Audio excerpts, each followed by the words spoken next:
fake the handoff, reverse around the far side. Look at that close. And then the splash play on the tackle. Hamilton cuts his way back to the middle part of the field. He's off to the races and gone. Another touchdown. Post Prep's Game of the Week, presented by American Furniture Warehouse. See the beautiful setting here in Greenwood Village, Colorado. It is week 10 in the Colorado high school football schedule, and we've got a nice one as we get ready for final statements between a couple of old Centennial League rivals who continue to play each other in their newly developed conference within the last 2 years. In a couple of minutes here, I'll be joined by my partner, D. White. I'm Marty Cesario. We're going to walk you up to the kickoff at 7 o'clock p.m. Mountain Time on a beautiful night at the Stutler Bowl as we get ready for the Overland Trailblazers hosting the Grandview Wolves. That's coming up here on the Post Preps Game of the Week.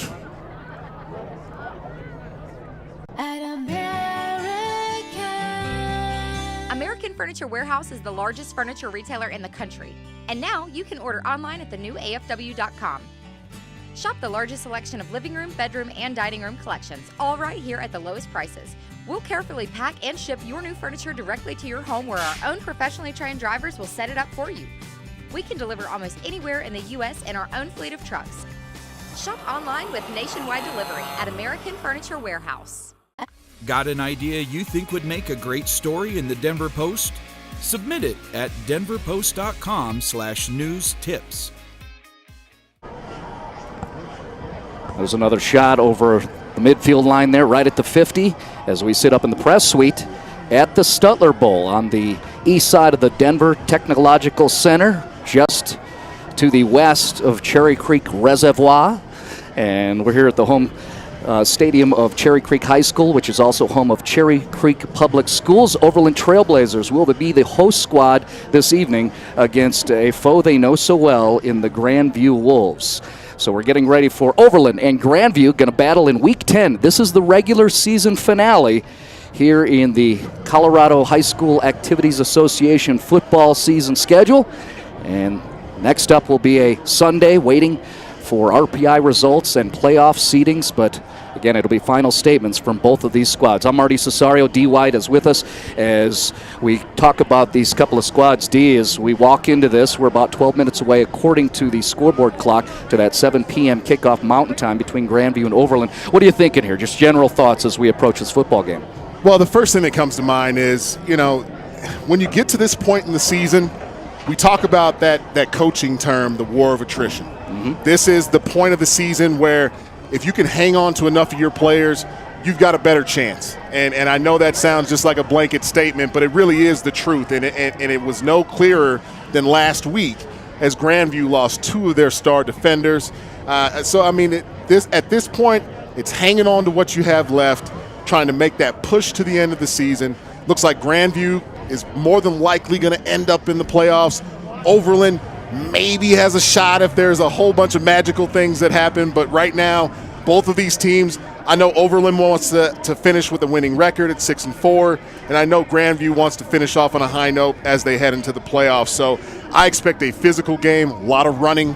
We'll see some passing sparingly, but this should be a physical game. I'm looking forward to it. You can feel that playoff atmosphere just creeping around the corner, and I'm very excited, Marty. Yeah, it's east side. When you talk about the personnel out on the football field, these players all know each other along the Aurora corridor on the east side of the Denver metro area. You mentioned the record of Overland sitting at 5-4 overall, 2-2 within the Mount Massive Conference. Grandview Wolves currently ranked number 7 in the RPI, and they've got some thoughts about what they can do and where they can sit in terms of seeding. They're guaranteed as the conference champion with at least a spot in the top 8 within the upcoming postseason rankings. Kind of look at those Mount Massive League standings right now. You see Grandview up top. They've already clinched over Doherty. There's Overland. That's a nice season for Overland, isn't it? Sitting 3rd in the Mount Massive. Well, and absolutely. And if you take a look at their schedule, they lost to a team in Horizon, who's a tough team. You lost to a team in Cherokee Trail, who is always tough, even though they're 4-5 this year, a team that really has played some tough teams and might sneak their way into the playoffs at some point. So some of these teams that they played, and then a tough loss to Doherty last week, losing 35-34. and just one extra point away from tying it up and going to overtime. So this is a good Overland team that I think took some lumps early. You're also looking at this schedule, 6 road games out of your 10 games. That's tough.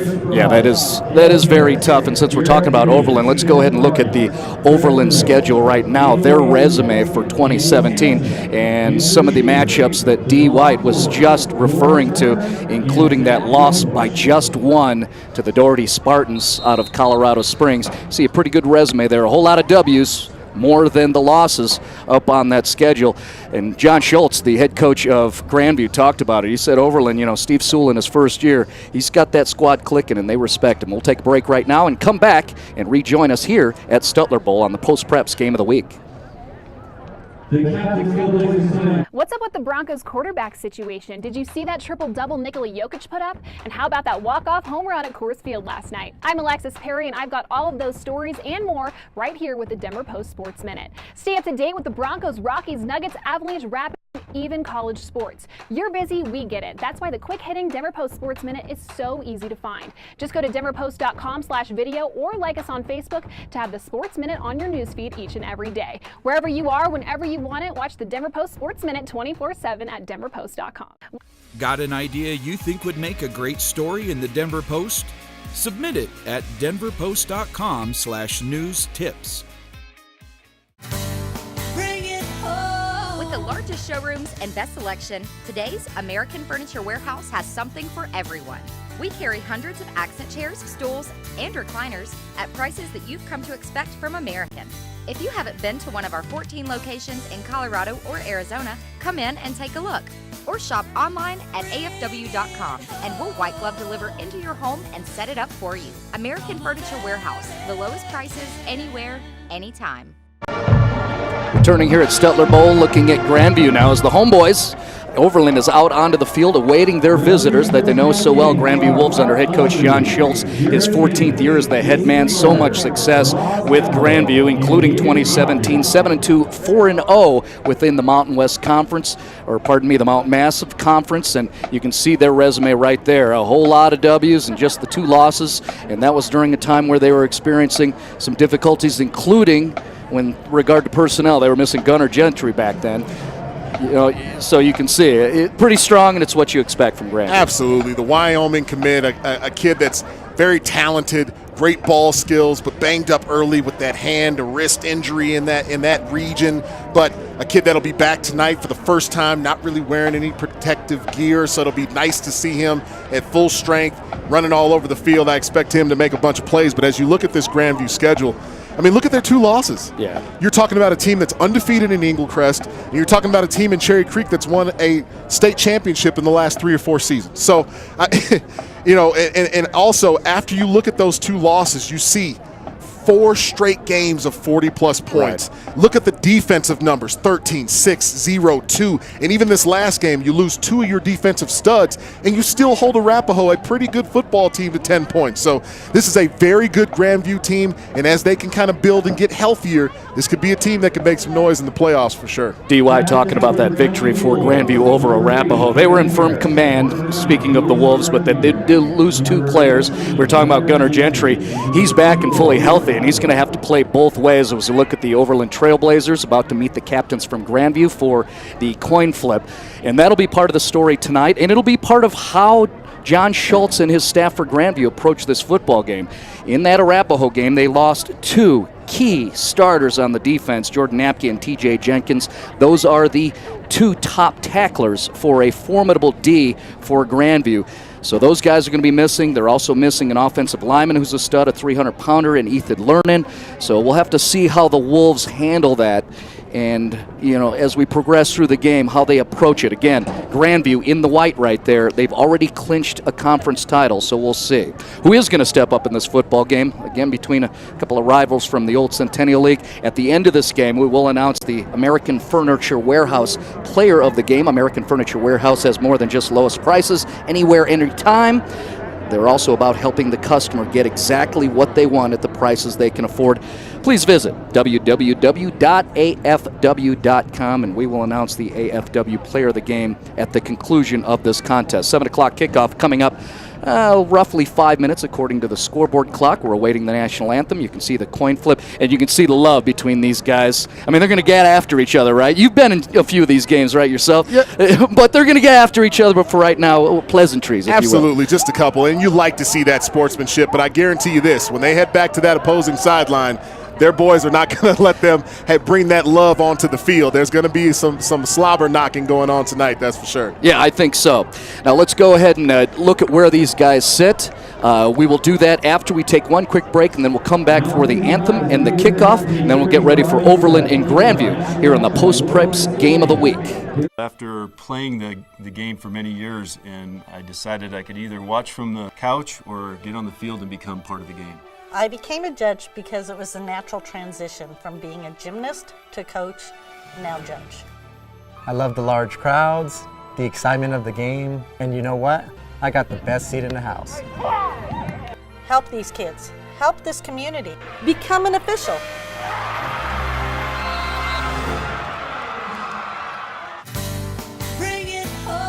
With the largest showrooms and best selection, today's American Furniture Warehouse has something for everyone. We carry hundreds of accent chairs, stools, and recliners at prices that you've come to expect from American. If you haven't been to one of our 14 locations in Colorado or Arizona, come in and take a look. Or shop online at afw.com, and we'll white glove deliver into your home and set it up for you. American Furniture Warehouse, the lowest prices anywhere, anytime.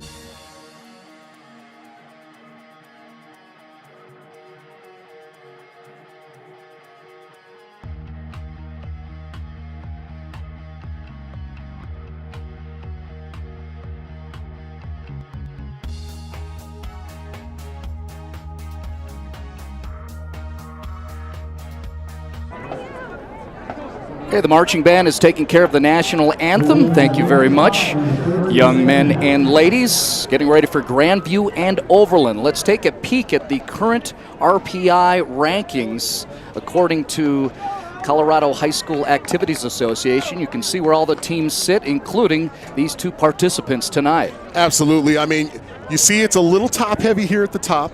Now, Eagle Crest undefeated, obviously. Valor undefeated, but a Columbine team that's only 8-1 that's had a very tough schedule. A Pomona team that's had a very tough schedule, including Valor early on in the season. So this is a lineup of a lot of teams that could make some noise. Now, if you take Valor and maybe Eagle Crest and Pomona out of this equation, everybody else is almost even. I mean, and not just in record, but in the way that they play, the players that they have. So a lot of parity this season in high school football here at the 5A level. So I'm excited for the playoffs. We're going to see some movement after this weekend is over. We'll have maybe some projections from the mad scientist, Phil Mildren, a little bit later in the game. But, I mean, this is exciting. I mean, this is the way that you want it to set up. You've got some big-name schools, but you got some schools that are kind of sneaking in again. Look at Arvada West at 11. We haven't seen them in this position for a while. Lakewood playing some good football right now. Regis always good. Cherry Creek's going to be in that top 16. Ralston Valley, a team that we saw earlier this season, a team that comes at you from a lot of different angles. So Mullen, Legend, schools that we know. But the one thing that we do know for sure is that this is going to be one heck of a playoff. I can tell you that much. Yeah, it's going to be very interesting. Again, Sunday-ish will be when the announcements come on for the seedings of the upcoming playoff brackets in Class 5A football. You look at that RPI standings, beautiful graphic there. One note is Pooter is sitting at number 17. Big win over number 10 Highlands Ranch yesterday evening. So there will be some flux, and now we get ready for some ball out there on the field here at Stutler Bowl in Greenwood Village, your post-preps game of the week. You can see as we set you up visually, the Overland Trailblazers wearing the green with the blue pants and the blue helmets, that big O right on the side of the lids. Receiving will be the Grandview Wolves wearing the dark blue pants and helmets with the white jerseys, and we're officially underway. Grandview receiving and coming to the near side. Here's the return from the Wolves, and they got some space along the sideline. A flag thrown on the field now too, as you see the return from Andrew Turner. So starting with the offense of Grandview, let's get a look at the starters that will be trotting out onto the field. And there they are, the Wolves, led by the quarterback Kyle Smith, and they've got a whole bunch of great athletes out there, D. Well, and the thing I love about Kyle Smith, if you look at his numbers right now, only 54% completion percentage, but if you look at his touchdown to interception ratio, 14 touchdowns, only 2 interceptions. So this is a guy, when he does complete it, we're looking at big gains and big points. Now let's look at the defense for Overland. Their starters for the Blazers D. As you see one of them out there getting ready. We're waiting the verdict from the officiating crew. And boy, Cameron Murray will catch your attention. We'll call his name along with many of the other players. That linebacker Donovan Carver is also really good, D. Donovan Carver is a monster. He's a kid that you're going to have to keep your eyes on. Number 9 will flash all over your screen tonight. Cameron Murray as well is a kid that they can rely on up front, and they're going to need it against this vaunted Grandview running game. Well, 1st and 10 now, 20-yard line for Grandview. Starting on offense in the white with motion coming to the near side. They go to the run game.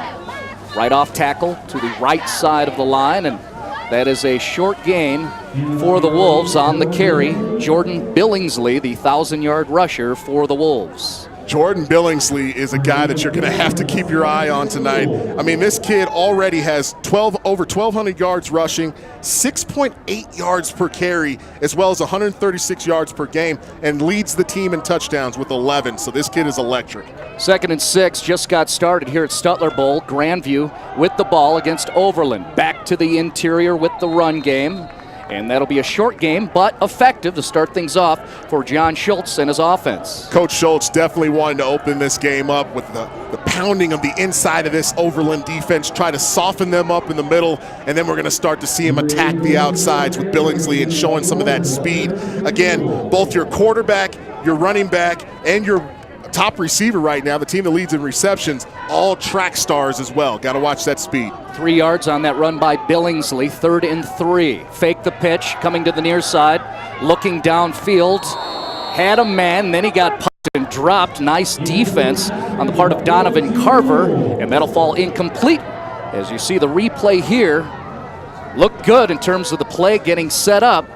Then the defenders of Overland doing a nice job. Well, all Carver wanted to do was say hello. I just didn't know he would do it in that fashion. But again, you're seeing that tenacity that this team brings defensively. And if Overland can keep this up, this game is going to be very, very interesting. Aaron Harris scaring people under center. Everybody backs off. Gunnar Gentry will kick.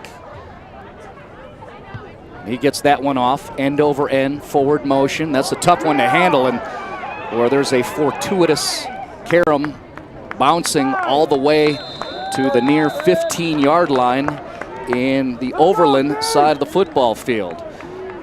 So 3 and out forced by the defense of Overland. Now we'll get a first look at the O for the Trailblazers. Let's look at their starters for a team that, well, they can put some points on the board, and they've got a lot of athletes. Looking at those Overland starters right there, D. Well, Colbert and Ruiz are going to be the guys that get it started for this Overland offense, but Jeloni Rice, a guy that you have to kind of keep your eye on. Dixon also in the mix there, as well as Cole. Those 2 juniors right there kind of add that wow factor to the outside of this offense. But really, if Ruiz and Colbert can really get this thing going with this running game, it could be dangerous for Grandview. I know the staff at Grandview has much respect for the run game of Overland. They are on point and have been very sharp all week, trying to design a way to defend them. And there you see a carry with that run game. The tackle for Grandview, that'll be by Aaron Harris. As you see a short game by Overland there. Let's look at the starters real fast for that Grandview defense. It's the usual stuff you expect from Grandview over a decade and a half under Schultz. They're talented. They will pop you. See Gunnar Gentry getting the start. Aaron Harris just called his name, and a whole group of great athletes. Gunnar Gentry, as you said, a great athlete that they're able to kind of bring in and help out in that secondary after they lost Jordan Napke. But again, Kevin Clark is another senior to keep your eye on defensively for Grandview. So the starting quarterback, Luis Ruiz, steps back, sends one out, and that's going to be mishandled there. So an errant exchange on the short pass within the backfield of Overland. That'll fall incomplete, and we'll approach a 3rd and 5 on the first possession for the Overland Trailblazers. Well, Colbert there, he's got to make sure that he takes a look at the football, secures it before he wants to take off upfield. I know it's so enticing, especially when you've got green grass in front of you, but any coach will tell that kid, make sure that you secure the ball first and then get upfield and make some moves and make something happen. But you can't do anything without the ball.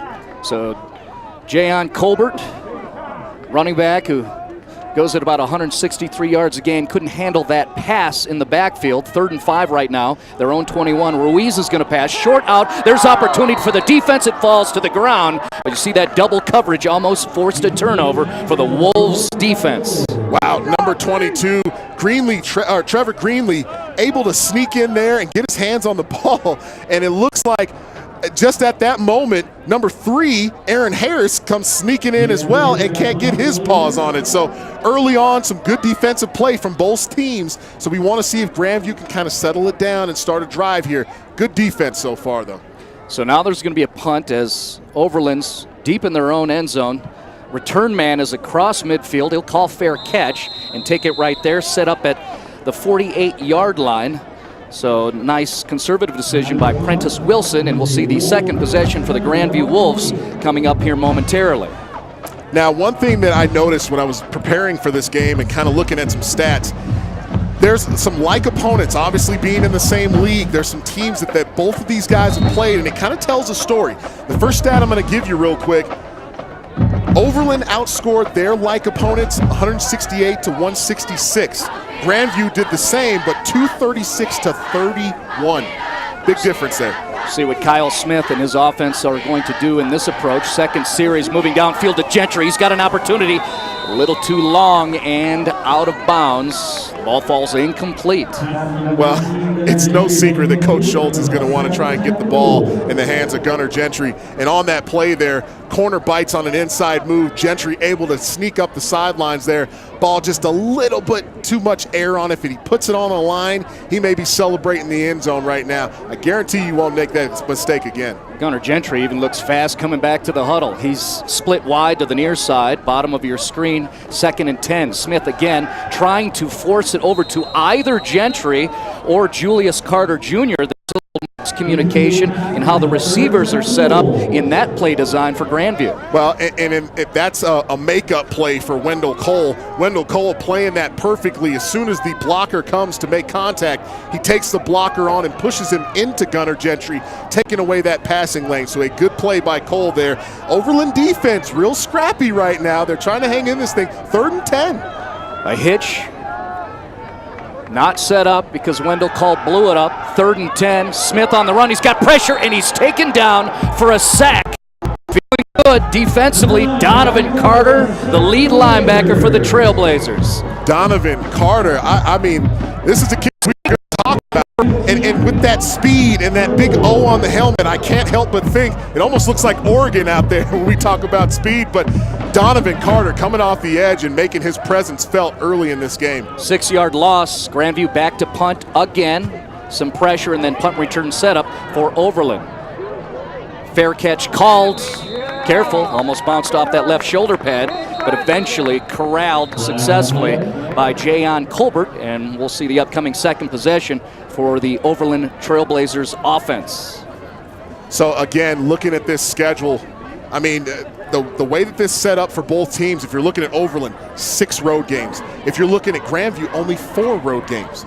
So the schedule set up better for Grandview by 2 games. Well, Grandview 7-2, Overland is 5-4. So maybe these two teams, if you're looking at just the record, you may think there may be a little gap there. But if you're looking at the schedules, the way that the season is set up for both of these teams, where they're at now, what momentum that they have, these could be 2 very even football teams tonight. So don't be surprised.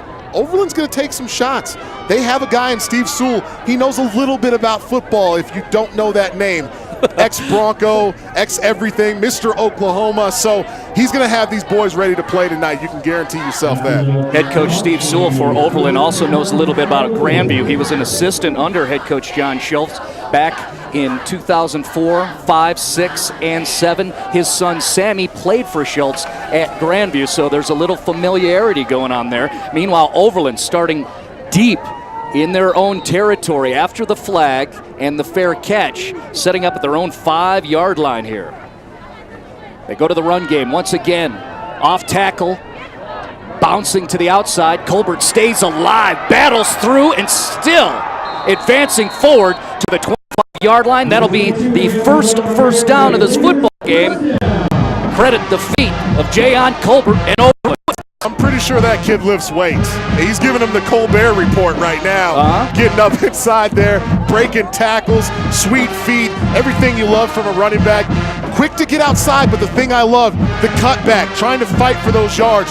The shortest distance in a straight line is straight forward. I mean, that's what you want. After he puts his foot in the ground, takes a look upfield, and power, power, power. Gotta love that from Overland. Forceful 19-yard run for Jayon Colbert, the senior running back, averaging 163 yards per game. He's got 10 touchdowns on the year and a first down from the 24-yard line. Into the belly of Colbert once again, and defense doing a nice job there along the interior for the Wolves. Man, Brandy Okeke. I love that name, first of all, number one. Number two, but a great play there. He's the one that plugs that middle up there and doesn't give the runner a chance to find a hole, find a lane, any way to get upfield. Great defensive play there, and we'll see if they can continue this. This is going to be smash mouth. Look for this running game on both sides. Okeke showing that quickness on foot. He's a converted linebacker, been playing very well, showing that super fast, explosive speed. That was a 1-yard gain for Overland. Second down. Again, Overland with the run game to the far side.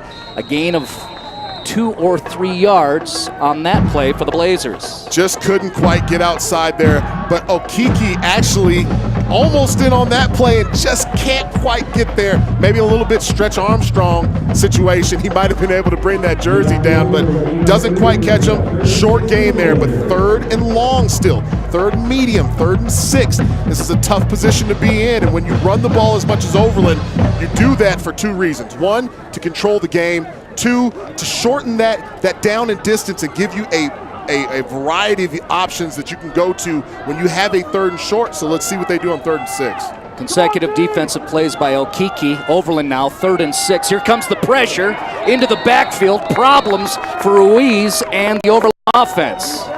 Looked like there might have been some confusion on the inside there. They had a stunt coming on the right side, on the strong side of the Overland offensive line, and they did not adjust accordingly on that inside. And as you see, the tackle was conflicted. He had a guy coming inside of him. He had a guy coming outside of him. The rule of thumb always is you take the inside guy. He does not take the inside guy, takes the outside guy. Clear path to the quarterback. A sack for the senior outside linebacker, Darius Tucker. Sets up 4th down. Another punt for Overland around midfield. Received successfully, and here come the Wolves. Nice block behind the ball carrier. A flag on the field. That's going to be called back. But a decent piece of running on the part of Grandview's Prentice Wilson. But again, it's going to be advanced backwards as there is a flag on the field. You know, and in these situations, the one thing that you don't want to do is start to stub your own toe. And I think Grandview is a well-coached football team. I definitely think they can pull themselves together. But early on, some kind of sloppy play. Again, when we get into these situations, high energy, high stakes, these kids need time to kind of settle themselves down, get into the game, start understanding the flow of the game. And then once we do, we're going to see some really good football. But until then, we're going to see some mistakes here and there. A little frustrating for Coach Schultz and his offensive staff. That kind of negates a mini trend that was going to be started with Grandview starting in great field position last series, starting at their own 48. This time they would have been across midfield instead, with the flag setting up on 1st down at their own 33. Overland teasing with the pressure coming up, and then we have some mishaps along the line of scrimmage and more flags on the field. Well, the center jumped that time. Had a little bit of a false snap there. I think there was a little bit of confusion between he and Smith under center. And again, Gunnar Gentry not out on that 1st down play, running onto the field now. But a 1st and 15, we talked about those early penalties. These are things that they're going to have to knock out if they want to maintain these drives. Well, the O-line of Grandview already saw Carver take down the quarterback once. Threatened there by the blitz, didn't come, but still able to push Grandview back 5 yards, 1st and 15. Pass to the inside. Gunnar Gentry slips away from the tackle across the 40-yard line. Just short of the 45, and you see the indication from Gunnar. 1st down, Grandview. Now, and that was a beautiful call by Coach Schultz, what you can see here on the play is they actually run a trap look. So that defensive line is thinking that this is definitely a running play, and then all of a sudden Smith pulls the ball out, finds an open Gunnar Gentry who's able to fight for a couple extra yards and pick up that first down. Big gain for Grandview on this drive. 19 yards, Smith to Gentry, first down Grandview. Man in motion coming across. Go to the inside with the run game, picked up nicely by the Blazers defense, including Jaden Crowley, the senior linebacker for Overland. 5'11", 165, but he looks a little bit bigger than that. He looks like he weighs more than 165 pounds to me. They may be trying to psych out this Grandview coaching staff over here, but able to slip in there, get skinny, and what I mean by get skinny, turns his body sideways, so he's able to split those two offensive linemen and make a play in the backfield. Man, back and forth right now. Good football. That was a loss of 1, 2nd and 11. Back to the run game, right up the middle, and successful near a first down on the nice gain by Jordan Billingsley. Well, and Mr. Billingsley, you're going to be seeing quite a bit tonight. As I alluded to earlier, 1,224 rushing yards, 136 yards per game, 11 touchdowns so far this season. So he knows exactly what the end zone looks like, and he'll be looking for it again later on tonight. So Billingsley gains 8 yards, presents 3rd and 3 for the Grandview offense. Set up at the 48-yard line, whistles blown by the officials. We're going to have a timeout. It's like an official's timeout, something going on along the field. Looked like an equipment issue on the defensive line. Grandview looking for their second first down of this contest. Billingsley trying to push forward, but a good job by the Overland defense. Of course, you know, being involved would be Donovan Carter once again. Carver doing a nice job forcing Grandview into a 4th and 1 situation here, and no indication special teams is coming out. The Wolves are going to go for it here with under 3.5 to play in the first quarter. And I got to give a little bit of love to my sophomore defensive lineman, Ethan Ha, getting in there and making a play.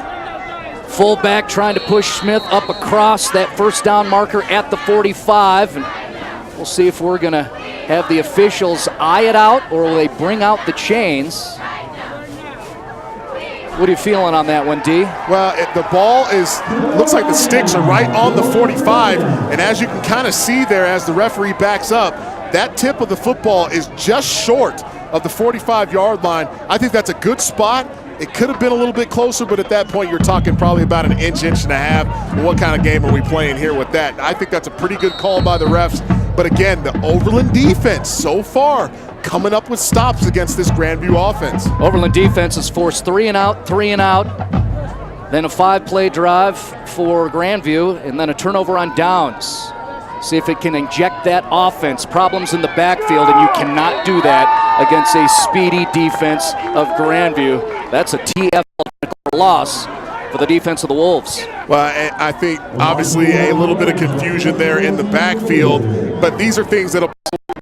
But I think it's a conversation you have to have because they're going for the ball at the same time. The one thing that Overland has to think about, they got lucky there. If that exchange, if those two guys run into each other at the wrong spot, that might have been a fumble, and you had Grandview defenders all over that backfield. So actually a break for Overland there in the event that they had the little miscue. Overland cannot afford to make turnovers against a team like Grandview. Here they are, second down play. Nice cut back to the inside to avoid the loss. That'll be a short gain for the Blazers. Celebrating are the Wolves defensively, including Andrew Turner. And it was Turner and Tucker in there. Darius Tucker, number 6, 5'8", 175. Stout kid, and definitely made a sure tackle there. Now, if you're Overland, you're getting yourself into these 3rd and longs. Grandview's getting themselves into 3rd and longs. Again, this is the opportunity that one of these teams has to try and get a long play here, and then again, keep that down and distance short. Neither one of these teams are really equipped to deal with 3rd and long yardage. 2 wide, 3rd and 12. Ruiz under center, 2 in the backfield to protect. The blitz approach coming for Grandview. A little too much momentum and across the line of scrimmage. So that'll be an extra 5 for Overland. They'll be set up for a 3rd and 7 now from their own 48-yard line. Senior Luke LaFlamme, boy, he was chomping at the bit. He wanted to get in there, and he thought he was timing it up right on cue. The 6'2", 195-pound senior linebacker really wanted to get in there, so much so he couldn't even stop himself before he got to the line of scrimmage. But a huge break for Overland, getting closer and closer. Now a 3rd and 7, 3rd and 8 situation. Rare mistake by LaFlamme. 3rd and 7, Overland. Ruiz drops back to pass, looking downfield. He's going to hoist it up in the air. Opportunity there for the interception. Trevor Greenlee. That's a tough call, being able to make that turn, coming over your head. But Greenlee, will credit him, if nothing, excellent coverage. Trevor Greenlee, the senior Wolf, or strong safety for the Wolves defense. You can see he was actually behind the receiver. Actually, there was 2 things I noticed on that play. Number 1, Ruiz has a very long, winding toss that he had, that throwing motion that he's got. It really takes a lot of time there. But again, Trevor Greenlee playing that smartly, playing his receiver in between he and the sidelines, using the sideline as an extra defender, and playing over the top. So I'm assuming that was some kind of a cover 3. You want to stay over the top in cover 3 and keep your wide receivers underneath. We wait the punt of Overland. That shanked off to the left side, but excellent roll along the belly of the football. That's going to go all the way past the 15-yard line. So that works for Overland, forced to punt. But now they pin Grandview back behind their own 20-yard line. That's exactly what you want to see there.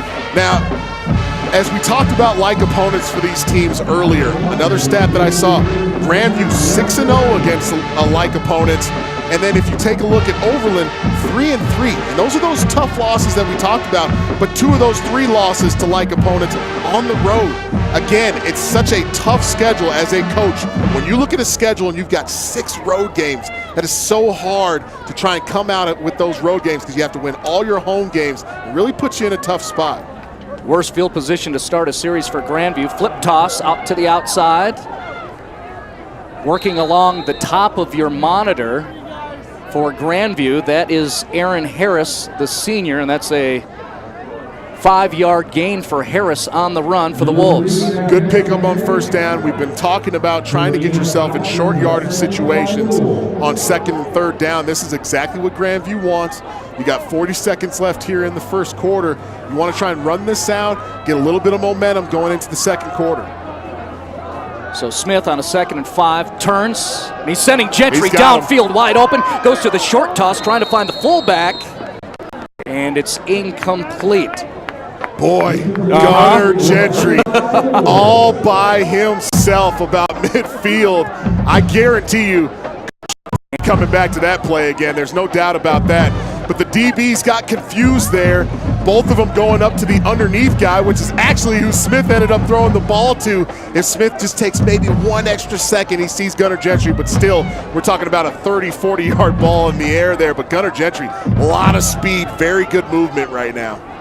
So incomplete to Will Schneider, 3rd and 5. Smith inside to Gentry, uses the size and length of Gentry to get it into the chest of number 19 in white, but still, it'll be a 4th down approaching for the Grandview offense. One of my favorite plays in college, Marty, was we used to call it stick. Now there's a stick route and then there's a stick play.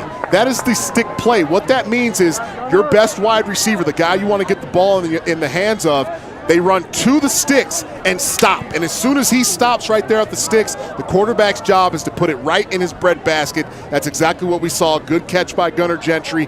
And it looks like we're getting close here to the end of the 1st quarter. Grandview's in no rush, so we will flip sides. How about the play of both defenses? It's 0-0 between these old Centennial League foes, now playing within the Mount Massive. Grandview 0, Overland 0. We'll come back for the punt and the 2nd quarter in a moment on Post Preps Game of the Week. American Furniture Warehouse is the largest furniture retailer in the country. And now you can order online at the new AFW.com. Shop the largest selection of living room, bedroom, and dining room collections, all right here at the lowest prices. We'll carefully pack and ship your new furniture directly to your home, where our own professionally trained drivers will set it up for you. We can deliver almost anywhere in the U.S. in our own fleet of trucks. Shop online with nationwide delivery at American Furniture Warehouse. Don't want to miss any of our Post Preps TV broadcasts? Like us on Facebook and turn on page notifications at facebook.com/postpreps. We've gone over the nice resumes of both these squads. Grandview 7-2, Overland 5-4. We're not doing too bad here on the Post Preps Game of the Week. You can see the schedule run that we've enjoyed here in 2017. Some real nice games, D. Every single one of these games, except for the first one, is within 2 possessions. I mean, that's the type of football you want, but at the same time, when we looked at that RPI ranking, look at all the teams that we've seen so far for the Post Preps broadcast. I mean, you've got every single team in there. Regis, Cherry Creek, Arapahoe we talked about. There were some very good football teams on this list, including Valor and Pomona. And how about this development? Grandview going for it on 4th down in their own territory, and they will convert it for a first down. Smith to Carter, and they get it to the 40-yard line. Now, Julius Carter Jr. is a kid that is a very intriguing player for this Grandview team. He was the go-to guy while Gunnar Gentry is out. So this was a kid that now has some experience on the other side. Looks like he might have got a little dinged up on that last play, but this was the go-to guy while number 19 was on the sideline. So now you've got a dual threat and you got a lot to worry about. Second first down of the first half for Grandview. Not a fake punt, but they went on 4th down, and now they're going to make people pay. Overland on the run. There goes Aaron Harris. He gains behind the defensive back, and he's going to go all the way for a touchdown. Aaron Harris and Grandview have just put first points on the board here at Stutler Bowl. Wow. Are they calling that? They said he might have stepped out, it looks like. They're bringing the ball back, and we'll take a look at it here on the replay. Maybe just on that outside, getting around that last defender. Looks like they're going to spot the ball at about the 26-yard line, but nonetheless, a great run, and just a couple inches, he stays in bounds. He's gone, but a great run, a good dual threat here from the passing game and the running game for Grandview right now. No touchdown, but a 36-yard gain for Aaron Harris after Grandview at their own 18 went for it on 4th down. Smith to Carter to get that first down. Then Harris goes, and now on a first down play, flag, and backwards 5 yards is Grandview in their offense. They'll be set up at the 31-yard line in Overland territory. Now, this is what you wanted to see. You wanted to see that explosion from the Grandview offense that they've seen all year long, and excluding last week of 28. But Smith downfield to Gentry, and a little too wide to the near sideline. Still no connection yet between Smith and Gentry, so that falls incomplete. 2nd and 15 coming up. Trying to test out different ways that they can get this kid the ball. Gunnar Gentry is so explosive and so lethal when he's able to get his paws on the ball there. But again, Overland is not the only other people in this stadium that know it. Overland, Coach Sewell, all these guys know that's where they want to go. But it gets more interesting when he's on the sidelines. He's out of the game now. Look for Carter Jr. on the outside, number 9. 7th play of the drive. 2nd and 15. Run game to the inside. Aaron Harris. And he'll pick up some yardage there across the 25-yard line. Aaron Harris, a senior, a kid 6 foot, 175 pounds, a tough runner, but a kid that's got some speed to the outside, as we just saw a couple plays ago, but doesn't mind running it up the middle here. But after all of that, this drive that they had, seemingly a touchdown, steps out of bounds, and now this Overland defense again has rallied the wagons, and they have them in a 3rd and long situation again. Can they come through? That was a 9-yard gain for Harris behind Kibbe and his guards. Harris going to belly out to the far side, being strung out by the defense of Overland. That's nice work. It is near impossible to outrun Cameron Murray, the defensive back for Overland. Cameron Murray, a great tackle there, but the guy that makes the play on that, I think you may have heard of him, Marty. Donovan Carter, again, the guy that strings it outside, forces that play to go wider than they really wanted to, and allows the rest of his troops to come in and pick that ball off, or pick the runner off and bring him down short of the line to gain. 4th down here. Looks like they may be going for it again. Oh, I think it's pretty clear they're going for it. Smith, shallow gun, downfield, inside toss. That's a connection for Grandview's offense, and will be another first down off a 4th down play across the 9-yard line. That's good work between Kyle Smith and his receiver, Andrew Turner. Andrew Turner, play there because it looked like the defender wasn't sure if he had caught it or not, and then realized at the last second as he lets him go that he does make possession on the football. But nonetheless, a great catch, great job fighting for extra yards. 1st and goal, Grandview. From the 9, Smith looking downfield, pump fake back to the inside, down to the 5-yard line. Flag falls to the turf. We also have a player down for Overland. It looked like they tried to get a wheel route for Gunnar Gentry over there in the corner of the end zone and just didn't have enough time to do it, even with the hold. And we do have a Overland player down. Hard to make out what that number is, but hoping that this kid is okay. Well, you know, Grandview feels that because they suffered those injuries. We talked about that at the start of the broadcast, where Grandview, their recent game, a victory over Arapahoe, lost 2 critical impact players on their defense, already missing a starting offensive lineman, and now they're seeing Overland with a man on the field. We'll wish the best for the young man. Can't read the numerals, but hopefully he gets up in a moment. We'll take a break on the Post-Preps Game of the Week.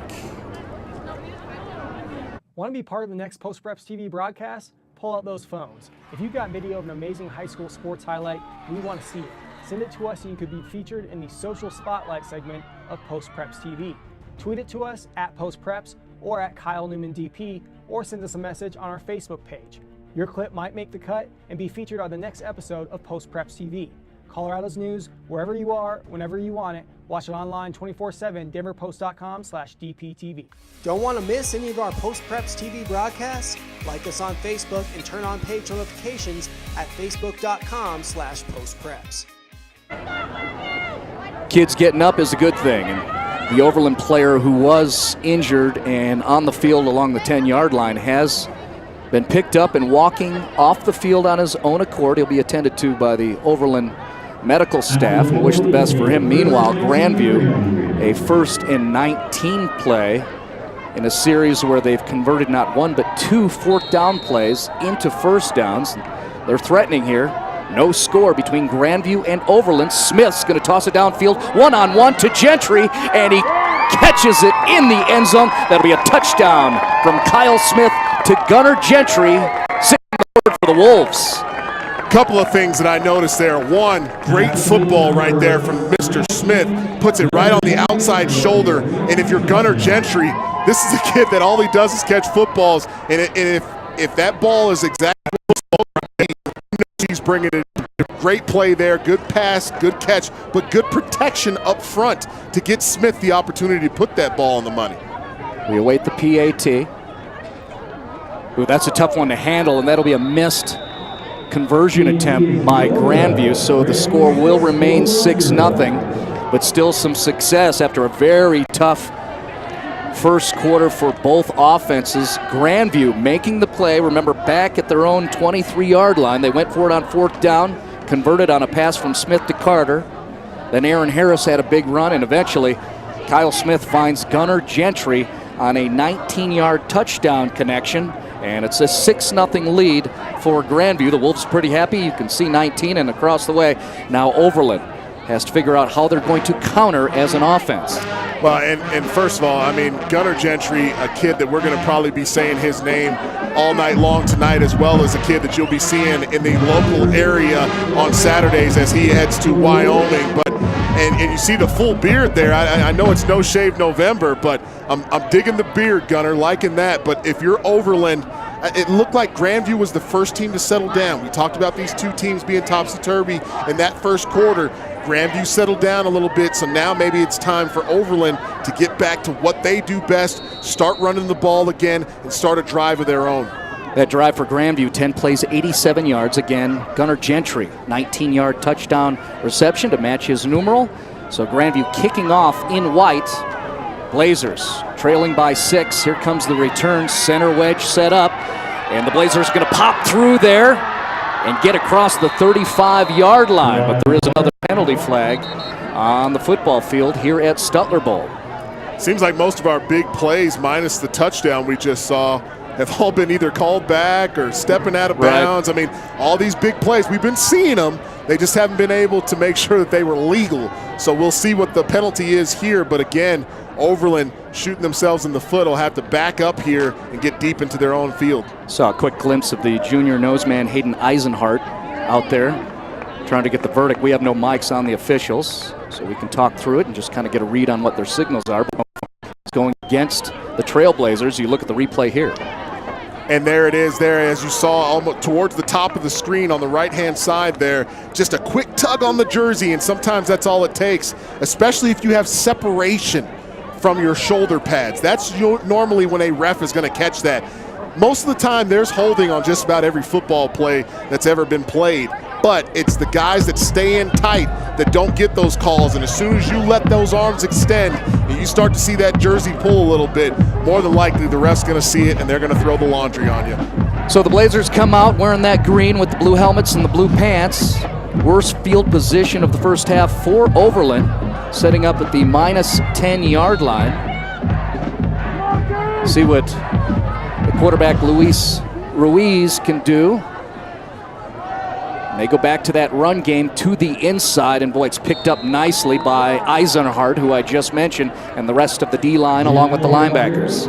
Well, we know just as well as Grandview's defense knows, Colbert is the guy they want to try and get the ball into the hands of offensively for Overland. Unfortunately, Grandview, as I said, knows it as well. So anytime he's in the backfield, they're keying on him initially. I think if you're Coach Sewell, maybe you take a shot downtown. Let these guys know in the secondary of Grandview that they're going to have to make some cover plays as well. They can't just stack the box against Colbert. Well, Jayon has been the money for Overland all season long. We'll expect to see him get a lot more touches. Ruiz on 2nd and 9. Back to Colbert, and he's going to get stopped there. A tackle for a loss for the defense of Grandview. Getting some love there. Daniel Graney, the junior linebacker, getting to Colbert behind the line of scrimmage. Well, and right now, Overland making it easy for Grandview's defensive coordinator. 2 runs up the middle with the guy that's been doing it offensively for Overland. Grandview, not surprised whatsoever, able to stack the box and bring down Colbert in the backfield. But again, now if you're Overland, that 3rd and long that we've been talking about so far in this first half, now you're dictated defensively by Grandview as to what you can do here. So now, do you take a shot? But if you do take a shot, Grandview knows you have to, because you got to get at least 12 yards to get the first down. And of course, Coach Sewell taking a timeout, wants a little bit more time to think about it. Well, Coach Sewell has watched his run game go 2 plays. Both went backwards. Loss of 1 and a loss of 2. A 3rd down play coming up and a timeout for head coach Steve Sewell. Right now we're seeing what the Blazers can do on an upcoming 3rd and 12 play as they trail 6-0 here at Stutler Bowl, the post-preps game of the week.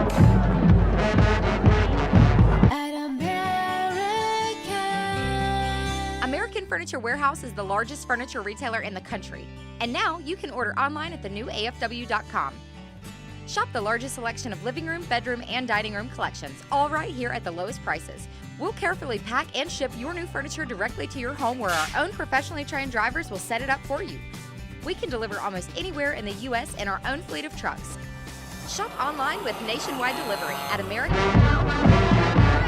There's a look at the Spirit squads. Co-ed group across the way, looking good. They got the moves. I like that. First of all, I got to give some props to the Overland band. Jamming tonight. Great national anthem that we saw earlier. They've been getting us going. Marty and I have been trying out our best dance moves to the chagrin of Phil Mildren, who does not quite accept our dance moves because he has better dance moves. Yeah, D, all of humanity doesn't want to see us groove. I can guarantee that. 3rd and 12, they go to the run game once again to Colbert, and again chased down by the Grandview defense. Trevor Greenlee out there, and they're going to force Overland to punt once again. Nice work for the D of Grandview. Well, and I think at this point, Coach Sewell not wanting to take any chances, deep in his own end zone almost, and will be punting from the end zone will be Colbert, but didn't want to take any chances here. His defense has been playing pretty well, -1 drive, so why not let them go back out and try and help you out to flip this field position. But great play by the Grandview defense. Punting from his own end zone. There was pressure there. Got it over. Boy, Grandview well aware that they're going to have some excellent field position. You saw the fair catch by Prentice Wilson, and so Grandview is going to have by far their best field position, setting up at the plus 36-yard line with a 6-0 lead. I want to put my offensive coordinator hat on here, Marty. If I'm Grandview, if you take a look at what they were able to do last drive, don't you go up top again? Just to see how that Overland defense has adjusted to the pass game. Again, Gunnar Gentry not out on the field this time, but I think maybe you take a shot. Wilson and Carter to the near side. Instead, inside, run play. Luke Laflamme as a runner. I believe that's 29, and that is Noah Schmidt, who is going to get a carry. Coach Schultz said that he was going to get some reps for his freshman running back. So 29, Noah Schmidt on a short gain of just 1 yard to open up this series for Grandview. Noah Schmidt, the 14-year-old freshman. There's nothing like being a freshman and getting that first taste of varsity. We'll see how he does tonight. Schmidt again on the toss sweep coming this week. He cuts it to the inside, and Blazers doing a good job stopping that cut, and that'll be a gain of nothing or a loss on the play. Well, and on that play, even though he doesn't pick up a whole lot of yardage there, what you like to see from that young running back is the ability to cut back inside. Got a little bit of shifty in those hips, so that's something that you like to see. I'm sure we'll see a little bit more of him going forward as the refs kind of explain some rules to the defensive lineman there of Overland. It is no gain on that run by Schmidt. Credit Ramir Quick, 285-pound defensive tackle, chasing the running back down. Now downfield, Smith trying to get it to Gentry, again over his head, and goes out of bounds. There's Gentry, just trying to get a read. Some nonverbals between his staff, and then he'll go talk to his quarterback. We've seen one reception between Smith to Gentry. That was pretty good. That was a 19-yard touchdown pass back in the first quarter for Gunnar Gentry. And obviously Grandview has no qualms about going for it on 4th down again. Another 4th down attempt as Kyle Smith gets away from the pressure and is going to put it to the turf. That'll be a turnover on down. Second time that's happened the way the Blazers defense has forced the turnover on downs, and they'll get possession of the football once again in pretty good field position. Well, the one thing you want to do, especially against the boot offensively, if you're the defense, you want to force that quarterback as wide as you possibly can, because that throws off the timing between he and his wide receivers. Great job on contain there. Did let the quarterback Smith get outside, but widened him enough that it made it impossible for him to hit one of his receivers and pick up possible 1st down yardage. See on the score bug that's so beautiful down at the bottom of your screen, about 6 minutes left in this first half, a total of 5 first downs by both these squads. Overland has just one. They go to the run game once again. Colbert coming this way. He's going to pop through. He's got some space across midfield, down to the 40-yard line, extends to the 42. That's a huge run for the Trailblazers, their second first down of the contest. Well, Jayon continues to give his Colbert report as he doubled there, maybe some cramping going on. He stays in the game, but when you look at this kid run, the first thing that comes to mind is dynamite. It's explosion. It's pop. As soon as he gives that little crease, a little bit of daylight, he's trying to take that thing to the house every single time. As we see him in pain there a little bit, let's keep an eye on Colbert. So 28-yard gain for Jayon Colbert. Overland's moving. They're in Grandview territory. First down play coming up from the 38. Back to Colbert, right side. Picked up by Eisenhart, and good hustle by Brandy Okiki, the junior linebacker, to make the stop there on Colbert. I'm starting to see a comparison that I can bring up for Colbert. Do you remember an ex-Bronco by the name of Quentin Griffin? The ex-Oklahoma Sooner, right. Lower center of gravity, number 22. He's wearing the same jersey number, runs very, very much with explosion and power, but also has enough speed to kind of find those creases. So a Quentin Griffin reference tonight, if you're a Broncos fan out there, if you remember how he ran the football. But Colbert, just a dangerous back anytime he gets the ball in his hands. Well, during coach's call, In the middle of the week with John Schultz, he says 22 is the best back he's seen all year long. Anybody, he doesn't care. And you've seen some of that work from Colbert after the big run of 28. A gain of 1, and now another handoff to Colbert. That'll get him within manageable distance with a coming third down play. Well, but the one thing that we're not talking about right now is when you see these chunk plays, when you see these chunk yardage plays, it's not just Colbert, it's those big boys up front, those 5 offensive linemen that continue to make holes for Colbert to run through. And this offensive line, the big guys up front, they don't get the love that they deserve, but as a big guy myself, Marty, I guarantee they'll get some tonight. We'll call their names out after this run. Well, that's better work on the part of the defensive line of Grandview, and then linebacker knifing through there. Darius Tucker doing a nice job. There's a look at that marching band from Overland High School. 5 across on the big bases. Gotta like those. Every time I'm hearing them, I'm getting hyped, man. I'm tempted to dance again, Marty, but Phil's just shaking his head at me. It makes me sad. Well, let's see what that offensive line of Overland can do, if they can pop Colbert, or maybe we'll see something else. Cameron Hudley-Taylor, Trey Thompson, Ramir Quick, Yanni Lewis, Mesu, Techley, all across the board there wearing the green jerseys. 4th and 3 from the 31. Ruiz under center. Turns, goes downfield. He's got a man to connect with. Yes, that's going to be complete. It'll be a first down to around the 15-yard line. Number 23, Vajon Robinson, 5'9", 165 pounds. The running back slips out of the backfield. It looked like we had a 2-back setback there, a split eye formation, and the fullback, guy that's got a little bit of speed, just kind of sneaks out, pretends he's going to hold up that defensive end on the end of the line of scrimmage and just sneaks out onto the flat, makes a nice, easy throw for Ruiz. Ruiz puts it on the money, first down, Blazers. 4th down conversion, you saw on the replay, Vajon almost got caught looking at some defenders, but in the end came back to get some love. First down from the 18. Luis Ruiz hands it off to Colbert, makes that cut to the inside and corralled by Darius Tucker before Colbert can break free. I tell you what, if Darius Tucker doesn't make that play, Colbert's knocking his head on the goalpost back there. That left side of the offensive line, these big guys, I tell you what, led by number 60, Trey Thompson. This is the kid, a senior, 6'6", 255. You've got some big boys up front, some guys that are making some great plays and some big holes up front for Colbert. And Colbert right now reading this offensive line perfectly, picking his spots as they continue to drive down the field. That was gain of 2 by Colbert. Here comes the blitz. Colbert inside, going to battle for a short gain.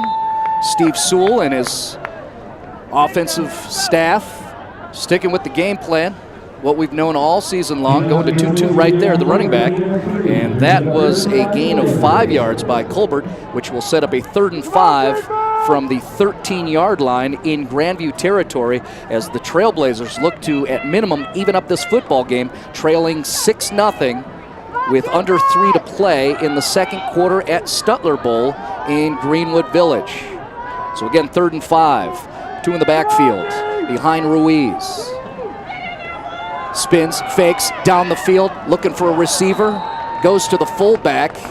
That was well covered by Cade Bruckman, the sophomore linebacker. So it falls incomplete in the 4th 5 coming up. Oh, Mr. Ruiz, if he just takes one more second to look up the second level, the tight end. He stumbled early, but then regains his footing, was wide open right there by the goal line. But again, when you've got a young quarterback, if he's got a guy that he sees open, throw the football. Don't wait, because then if you wait, you're getting sacked, possibly fumbling. Great play by Ruiz there, but again, that wide receiver's got to come back to him and say, hey, give me one more second. We're in the end zone, baby. 4th down play coming up, 2.5 to play in the second quarter. Blazers down 6. 4 wide receivers for Ruiz. He looks to the left, and then he gets smashed to the ground by 4 different defenders in white jerseys, led by sophomore linebacker once again. Asking each other, hey, Marty, you going to the sack party? Hey, you going to the sack party? Well, I guess we all going to the sack party, because they all ended up, all 4 of them there in the backfield, making a play on the quarterback there. But the guy that led the charge on that one, Darius Tucker, the senior, we've talked about 2 or 3 times tonight. He's an animal coming off that left side.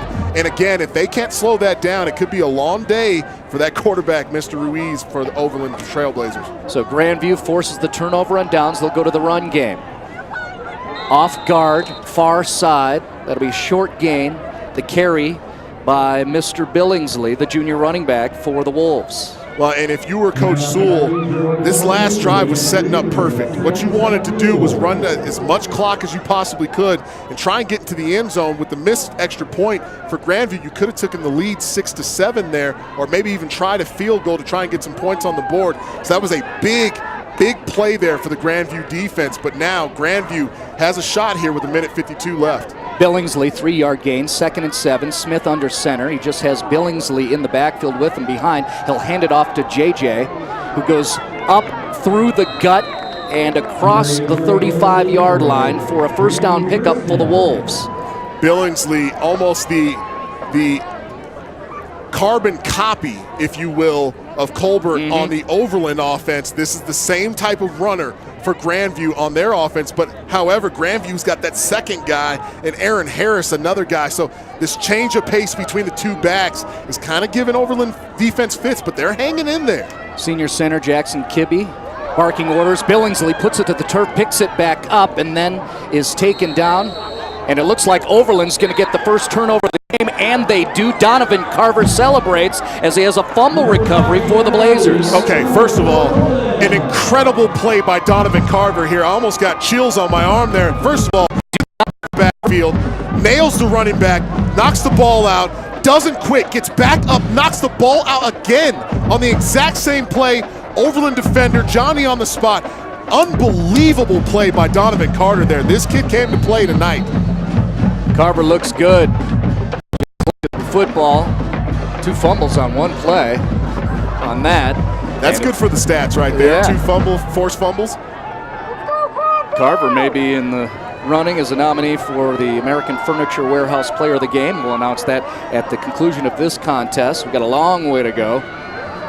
Under a minute they have to play here in the second quarter. They go to the run game. Colbert is brought down by 4 different defenders in white. Hands in the air. Senior Kevin Clark likes the work of the D of the Wolves. Well, first of all, great call by the defense coordinator there for Grandview, bringing a house blitz. You got at least 8 guys in the box that all came on that run blitz to try and plug up the middle there. Great play defensively by Grandview. Overland, again, continues to put themselves in long situations here, relying on that running game, which was a catalyst for them on that last drive. But sometimes you go to the well too many times, and Grandview figured it out on that last play. Yeah, that was a lot of time lost right there between the first and second downs, and now Overland's going to have to take the timeout. There was a 4-yard loss forced by Kevin Clark and his Grandview defense. Now Coach Sewell across the way will take the timeout with 35 seconds left on the clock. Coach Sewell in the ski cap, right just left of center there. Head Coach Sewell, you mentioned, D, some of what we know about his resume. Played at Oklahoma. He was a stud. Also played for the Denver Broncos. Played in 3 Super Bowls for the Broncos organization. First-round draft pick. And a guy that's very well known in this area. Also spent some time down at CSU Pueblo over the last couple of years. Obviously winning a couple of national championships down there. A team that's been very good over the last few years, and then just making the decision to jump back to high school. So a great decision for him, a great coach, a guy that's turning this program around. But sometimes when you get these programs, it's hard to turn them around. Checking around in the Northern Bureau, a 4A game. Boy, that's a score that'll catch your attention. Fort Collins leading a top 5 team in Windsor, 17-14. That's in the second quarter. We'll track scores the rest of this game, this regular season finale. Ruiz downfield and can't connect. That's too strong, and it floats out of bounds. The intended target was Jaylon Rice.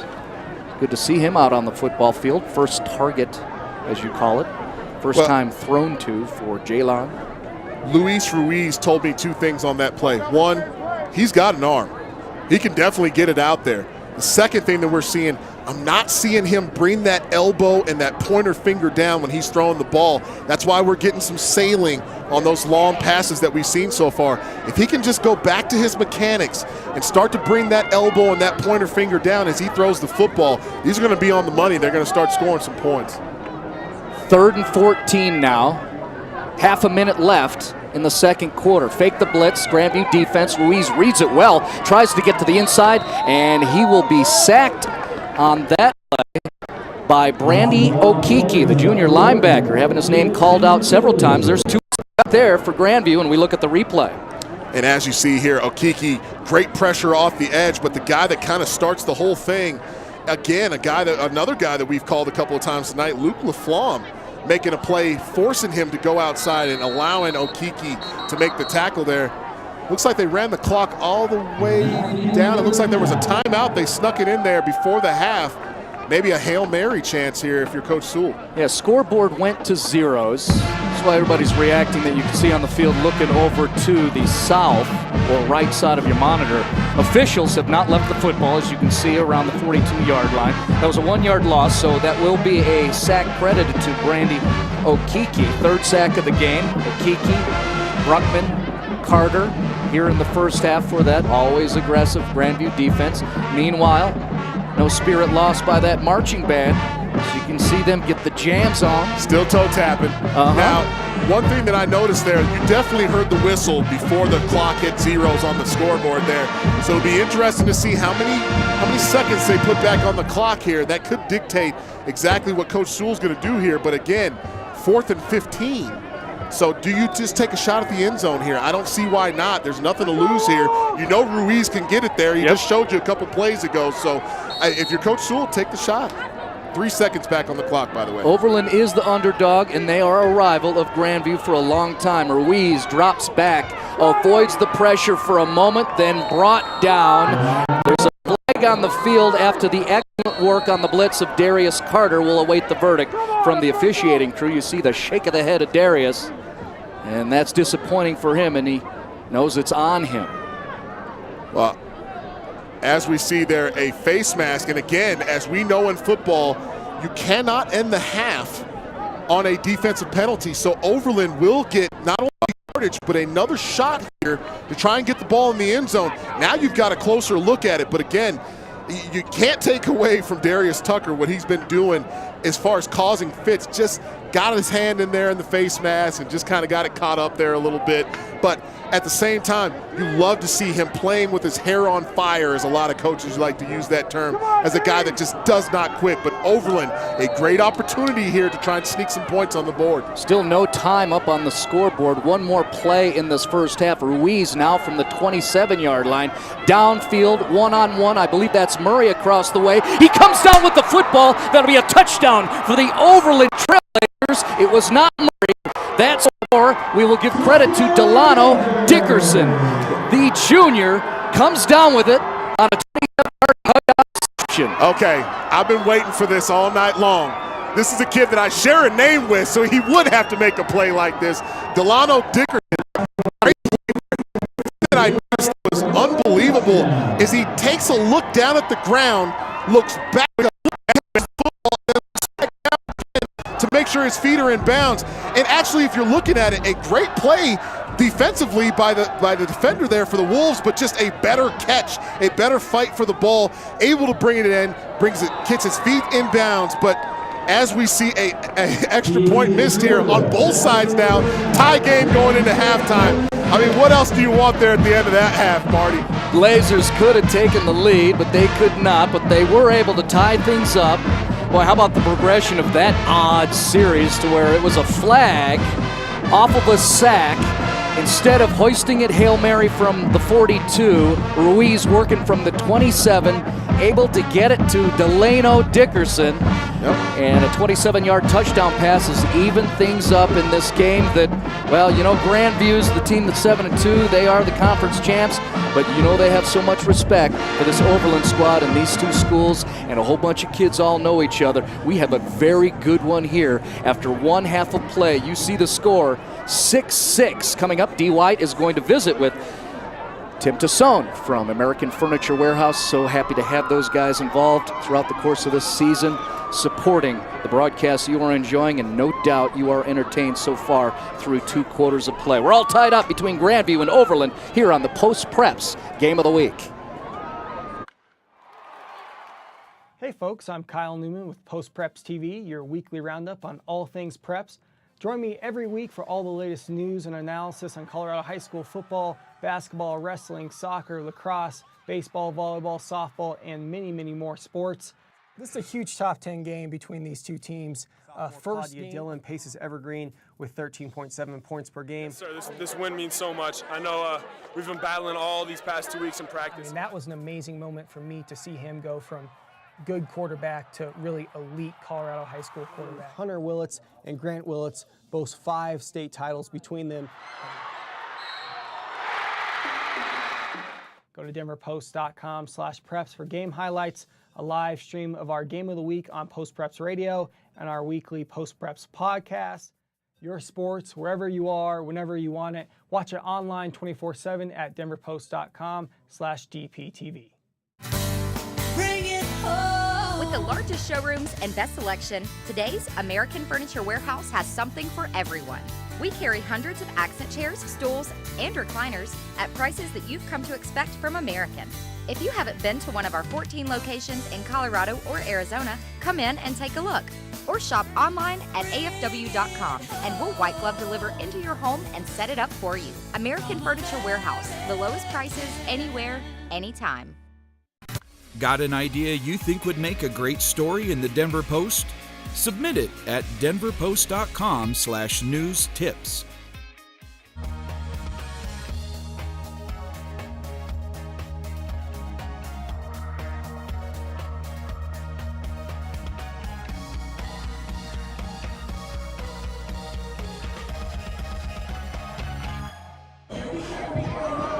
And we are back here at the Stutler Bowl. D. White joining you here. Marty Cesario will join us again for the second half after halftime.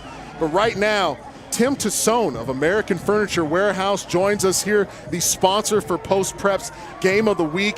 And we love the fact that you're here. This is a stadium that you know pretty well. Give the guys and gals listening a little bit of background as to what this stadium means to you. Well, you bet, Dee. Thanks so much. First and foremost, I think you and Marty just do a phenomenal job, and just great support for high school athletics, and just fun to be in the broadcast booth with you guys. Just a fine job by you two.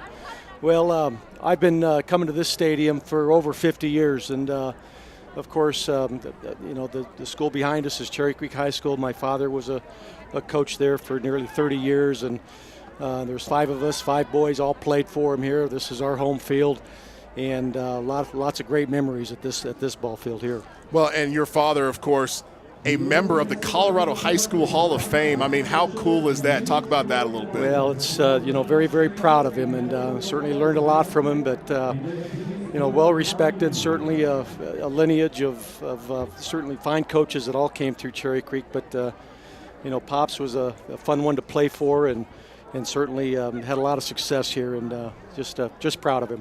Well, and you're the perfect guy to talk to in this situation, because what American Furniture Warehouse does is they pair up with the community, and they're so involved. And I guess the question that I want to ask you is, what made American Furniture Warehouse want to be part of these broadcasts and high school football here in Colorado?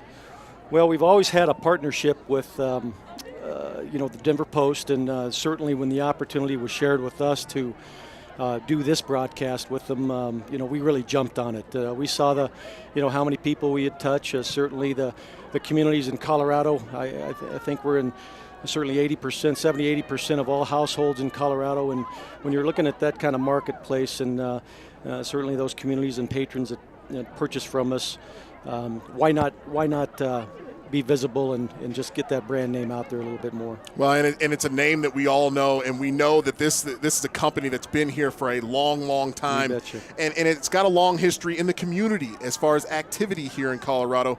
What are some of the things that American Furniture Warehouse is currently involved in right now? Sure, a few things top of mind. I actually direct and manage a Giving Back to Schools initiative for American Furniture, so we partner with schools and their communities, and certainly through a dual and cooperative marketing effort, we get the word out. If their community patrons come in and purchase from us, we're going to give percentages from those purchases back to schools. That's a program I direct. I manage. I'm very proud of it, and certainly it's growing. We currently, right now, the two teams that are competing tonight are school partners with us, and so I ask, those alumni and those folks that happen to be watching this broadcast tonight, hey, if and when you do decide to purchase furniture, come purchase from American Furniture. Make sure you mention your partner school, Overland or Grandview, and we'll get that percentage back to your community school, your partner school.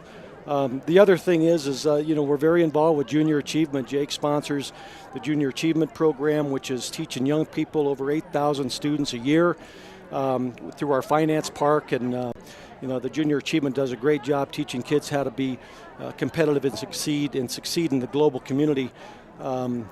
Teaching them finance, teaching them marketing, those kind of things, and we host that site at our Thornton facility. But a great program that American Furniture has supported for years. And the other thing is just top of mind again. Parade of Lights is coming up here early December. And again, that's just a fun activity, very involved. We sponsor that, on an annual basis, and have always done that for a number of years. Really, really proud to be able to sponsor that program. That is definitely a great thing. And we talked a little bit about that longevity. And when I think about that, I think about that anniversary sale that we've been seeing for 42 years, going strong now, and all those fall savings. What is the latest or next thing that American Furniture Warehouse has in store for all of us Coloradans? Absolutely. The holidays are upon us. Black Friday shopping is the next coming event, and certainly, we have a holiday gift guide coming out next week. We just certainly ask our patrons to, check online at afw.com for more details. But, again, some exciting stuff coming around the corner here. Well, and speaking of exciting, I have a new place that I'm furnishing. Tim, you're the guy to talk to. I know you're already laughing here, but I got to ask, what are some of the new trends? What's the new stuff? What's the new furniture that you can get at AFW? Well, D, I don't know if you're a mid-century modern look kind of guy, but that's the stuff that's real hot right now. Absolutely, is the mid-century modern look, and for comfort, this may be more up your alley. Here is the comfort trend right now continues to be power reclining pieces, motion furniture. Absolutely, certainly very. We got a great line of pieces in that line there. Small space furniture is also very popular right now. We've got 10,000 people moving into Denver Metro alone every month, it seems, and so we got a lot of people that are furnishing small spaces. Well, and with that in mind, what is it that people can get here in Colorado at American Furniture Warehouse that they can't get anywhere else because everybody loves exclusive? Sure, certainly. Not only Colorado, but we deliver to almost every state in the U.S. here, and I think one of the most important things to understand is that we have the best selection, the best prices, and the best service anywhere, anytime. We are in the furniture business, and we own our own trucking fleet. We have professional drivers, delivery people, and so we're gonna deliver that furniture in your homes with professionals that handle the furniture each and every day. We set up the furniture in the homes, and importantly, we certainly are. Our motto is to do it right the first time, and we have a repeat business and a repeat customer that's really second to none. Well, and I guess with all the people listening right now, I would be remiss if I didn't ask you.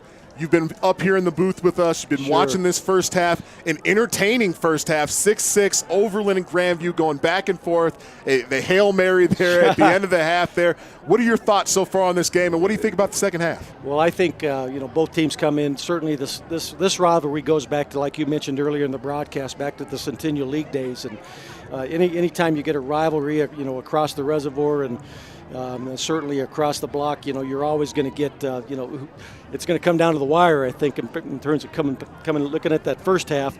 We're excited to see it. I think what I've seen so far, I think Overland has certainly got what a running attack, what a great back they have in Colbert, and defensive struggles or offensive struggles on both sides of the field. I think it's going to come down to the wire, D.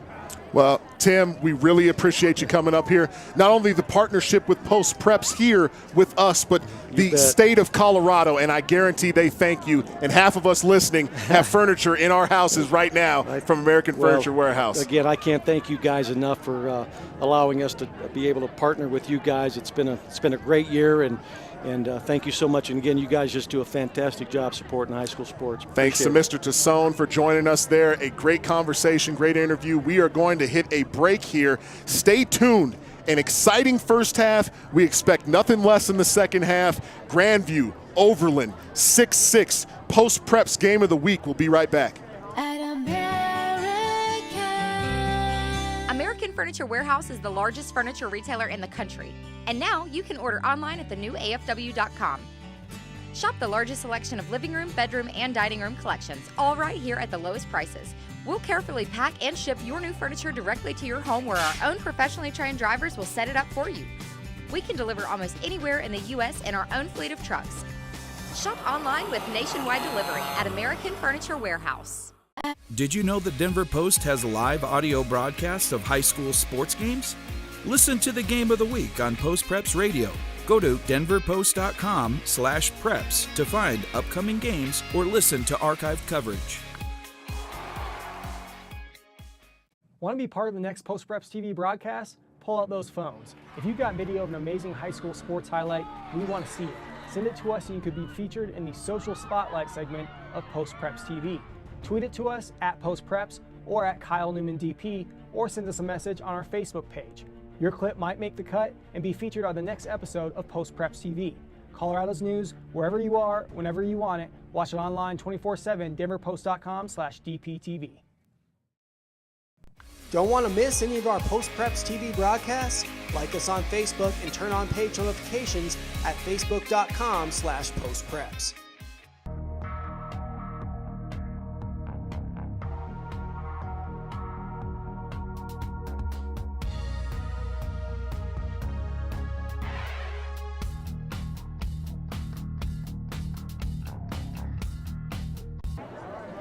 What a ball game as we look at the highlights after 2 quarters of play. You see that highlight package put together by Phil and Alex.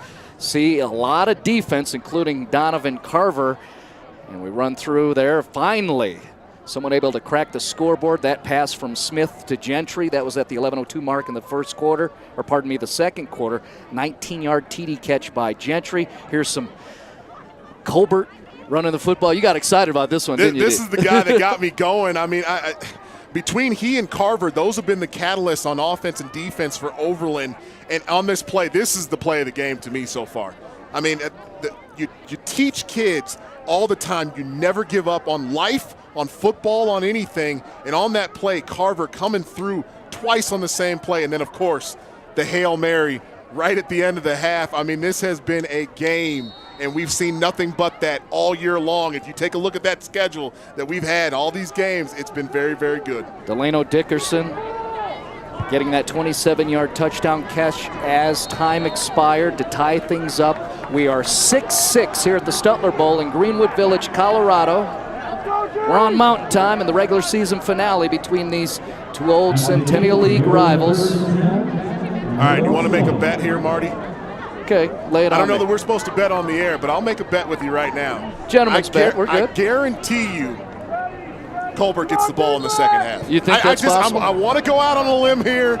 I think it's a little bit of a stretch, but I guarantee you Colbert gets the ball a couple of times in this second half, probably starting on this first play. Risky business here on the broadcast with D. White. I'm Marty Cesario against Stutler Bowl, Greenwood Village, on the campus of Cherry Creek and the Centennial League schools. We do go to Colbert, so from the 20-yard line. So I win, right? Yeah, you do. We didn't talk about a wager, though. We didn't talk about dollars. Maybe we could throw in an ottoman from American Furniture Warehouse. Look at Tim back over here. Give me an ottoman, maybe. That's why I kept quiet, like if you're going to talk your way out of a wager. No, great run inside there. Second and 5 here. A great pickup on first down. Overland wants to maintain that running game that they had in the first half. I sat behind Luis Ruiz. Grandview threatening the blitz and perhaps encroachment on one of those threatening blitzers. You see the reaction of a couple of the defenders on the wide shot. Defense has really ruled the show so far. We have a pair of touchdowns, one for each. And actually, it was that blitz threat that forced the offensive line to jump. Well, it's interesting on this play, and that's why they're still deliberating right now. It's funny, the guy on our near side thought it was the defense. The guy on the far side saw the left tackle move, so they're kind of deliberating on who it is on, and they decided to go with Overland there, taking back some of that early field position that they just got on first down. There's the replay of who jumped. Yeah, there it is, left side of the line. So it's 2nd and 11 now for Ruiz and his offense. Back to the run game. Colbert up the middle, and he stretches across, taken down defensively by the junior Daniel Graney. And so a 3rd down play coming up, 7 yards to go for the first down on the opening possession of the second half of a 6-6 ball game here in the regular season finale for both these squads and the entire state of Colorado when it concerns classification 5A. On Sunday, we will sift out the computations, the nerdy calculations. The mad scientist, Phil Mildren, coming through last night. He's back there on his mobile device right now looking at results and trying to compute the RPI. Right now, RPI. Steam coming out the ears over exactly. here. Grandview is a conference champ. They're sitting at 7 in the RPI. Overland needs some help. A win would help them, of course. Colbert on the run there, and Brandy Okiki making the tackle to force a 4th down. There's a good look without the helmet on by the junior Okiki. Well, Okiki has been OKK tonight and making plays, and he's been doing it all night long off the edge. So much so he loses his helmet on the last play, but a kid that's really been making some plays for Grandview has been kind of holding that edge, and this Grandview defense starting out good, forcing the punt, and probably ending up with some good field position here. A handful of times we've seen Prentice Wilson, the return man for Grandview, set up around midfield. It's a fake. Here comes Colbert. He's going to try to get across on a 4th down risk. Grandview makes the stop, and the Wolves are going to have a great opportunity in this tie ball game as we start the second half. Well, let's take a look at the replay here. I don't know if that was designed, and actually it does look like it was designed.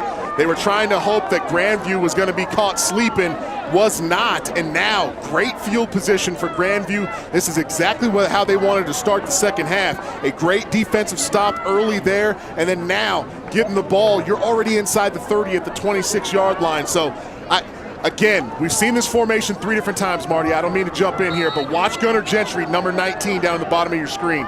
So there he is, being double covered, by the way things are set up defensively. We've got a different quarterback in. LaFlamme's going to send it down to Gentry, and boy, that's a nice play. A close by the defensive back, and then knocking the ball down. I believe that is Donovan Jones. Trying to read those numerals. No, as a matter of fact, it's the kid who scored the touchdown for Overland. Delano Dickerson making the play, and here's the replay. Delano Dickerson at the last second there, just getting a paw on it. And we talked about these quarterbacks putting too much air on the ball in the first half. Now that one, kind of a line drive, puts a little bit more air. Gunnar Gentry's practicing his dance moves in the corner of the end zone. The linebacker, LaFlamme, stays in at quarterback, hands it off inside to Billingsley, and that'll be a short gain for the Wolves. Well, and a different look there at quarterback. Interesting to see. I'm looking for Smith on the sidelines. Wonder if maybe there might have been another injury, or they just needed a shot in the arm offensively to have the backup come in and try and spark this offense a little bit. That was a gain of 3 by Billingsley. You look at Luke, who's playing quarterback. He'll play some tailback, mostly a linebacker. Right now he's taking snaps, hands it off to Billingsley. Nice cut to the inside. Did not get the first down, approaching the 20-yard line. Well, and we come to 4th down, but so far in this game, coaches don't care if it's 4th down. We've seen fakes, punts on 4th down. We've seen them go for it on 4th down. I think Grandview, all but one series, has gone for it on 4th down, and actually it looks like you may have the kicker coming out. We're going to see a field goal. The kicking game on 4th down, Marty, my goodness. We have not seen that yet. Jack Diak is the holder, and we'll await the release of Kobe Wood, the junior kicker. It's up. It looks strong. Hands are in the air, and that's a successful 39-yard field goal off the boot of Grandview. Boy, nice job in a kind of a hustle situation Absolutely. for Kobe Wood, the junior kicker. Hey, strong leg there, able to kind of bang that through. That was a nice kick. But conversely, I would give that to the Overland defense as far as credit. You started on the 26-yard line. You let them gain basically 3 yards, stop them, force the field goal. Now, if you're Grandview, you like the situation, you get some points on the board, you take the lead. But if you're Coach Sewell, that's not a bad deal right there. I mean, that's a win for your defense. Not at all. You went ahead and took the risk in your own territory deeply. You went ahead and tried the fake punt. They were stopped. Overland's defense, it's a 3 and out, and you force the field goal. Fortunately for Grandview, able to get the 3 points and regain the lead. 39-yard field goal, Kobe Wood, 8:33 mark, third quarter. And so now we have a 9-6 ball game. The Wolves kicking off in white with the advantage in this football game. Well, and one thing that we're noticing right now, Coach Sewell has ultimate confidence in that defense right now and willing to take some risks. Long kickoff goes deep, and that'll be a touchback. Well, the kicking game looking pretty good right there because that was Ian Altman who sent it all the way with no return from the talented and athletic Blazers. I'm going to go out on a limb here again, Marty. I'm pretty sure Grandview does squats. Every single kid we've seen out there kick a football has put this thing out of the end zone. So as you alluded to, I mean, and that's the forgotten third aspect of football. We always talk offense, we always talk defense. Very rarely do we focus on special teams. And right now, the special teams have the Grandview Wolves in the lead, 9-6. Spirit squad trying to pump up the offense for Overland. Trailblazers just 3 first downs in this football game, but they got 6 on the board. They go to the run game once again. Colbert up the middle. Graney with the tackle, along with some other defenders in the white jerseys for the Wolves. Well, and now I've seen at least 10 high school football games this year. So far, Colbert might be the toughest runner as far as balance and the unwillingness to want to go down anytime that he's got a defender hanging off of him. I mean, stout, strong legs. They continue to feed him. And if, you know, the old adage is if it isn't broke, don't fix it. So they're going to keep running the ball here, and I don't blame them. That was a 5-yard gain. Colbert once again near the first down marker across the 30-yard line. All Colbert all the time, and that's what brung him here. Why not if you're head coach Steve Sewell and your offensive staff? Well, he's been the guy that's moved the needle for this Overland offense so far. But the thing that you have to do here is you have to utilize this if you're Coach Sewell too. You want to set these guys up. You've been running the ball well. Now, as soon as Grandview starts to suck in, you start to see those linebackers go from 5 yards to maybe 4 or 3 yards and creep up on that line of scrimmage.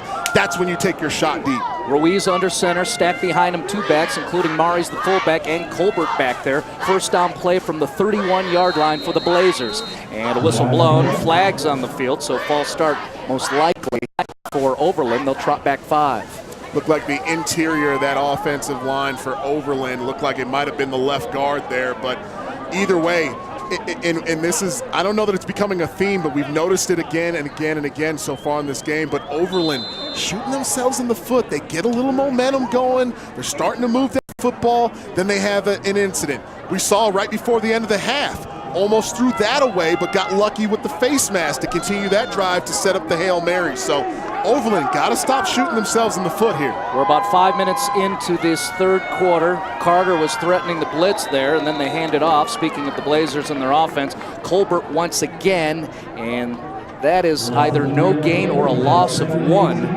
on the run play from the Blazers' And Marty, long down and distance does one thing. It makes you predictable. It dictates to you what you can call offensively and what will actually work or have a chance of working. Now, if you're Grandview's defense, we know that they've been wanting to run the ball with Colbert, but do you run it on 2nd and 16? So Overland has to avoid these because the offensive running game has been the thing that's been solid for them. That was a loss of 3. Here comes the blitz again. LaFlamme's got the running back, brings him down. That's a tackle for a loss. Quarterback / linebacker Luke LaFlamme. There's nothing better in football than seeing a quarterback that can tackle. I love it. Now, Now, is he a defensive player before he's a quarterback, or is he a quarterback before he's I don't care. I like the fact that you got a guy that can go under center and make a tackle. What's not to love about that? Come on. We're having a little fun with that as previous series, which resulted in a 39-yard field goal to give Grandview the lead. It was Luke Laflamme who was quarterbacking the Wolves, and here he is with a tackle for a loss on a run play by Overland, and now a long way to go. 3rd and 23 from their own 18.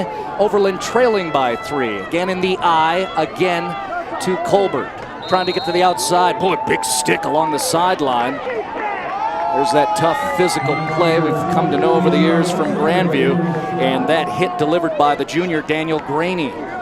Graney sticking his shoulder in there. These guys are not afraid to hit, that's for sure, but getting the outside on that run, but again, predictable.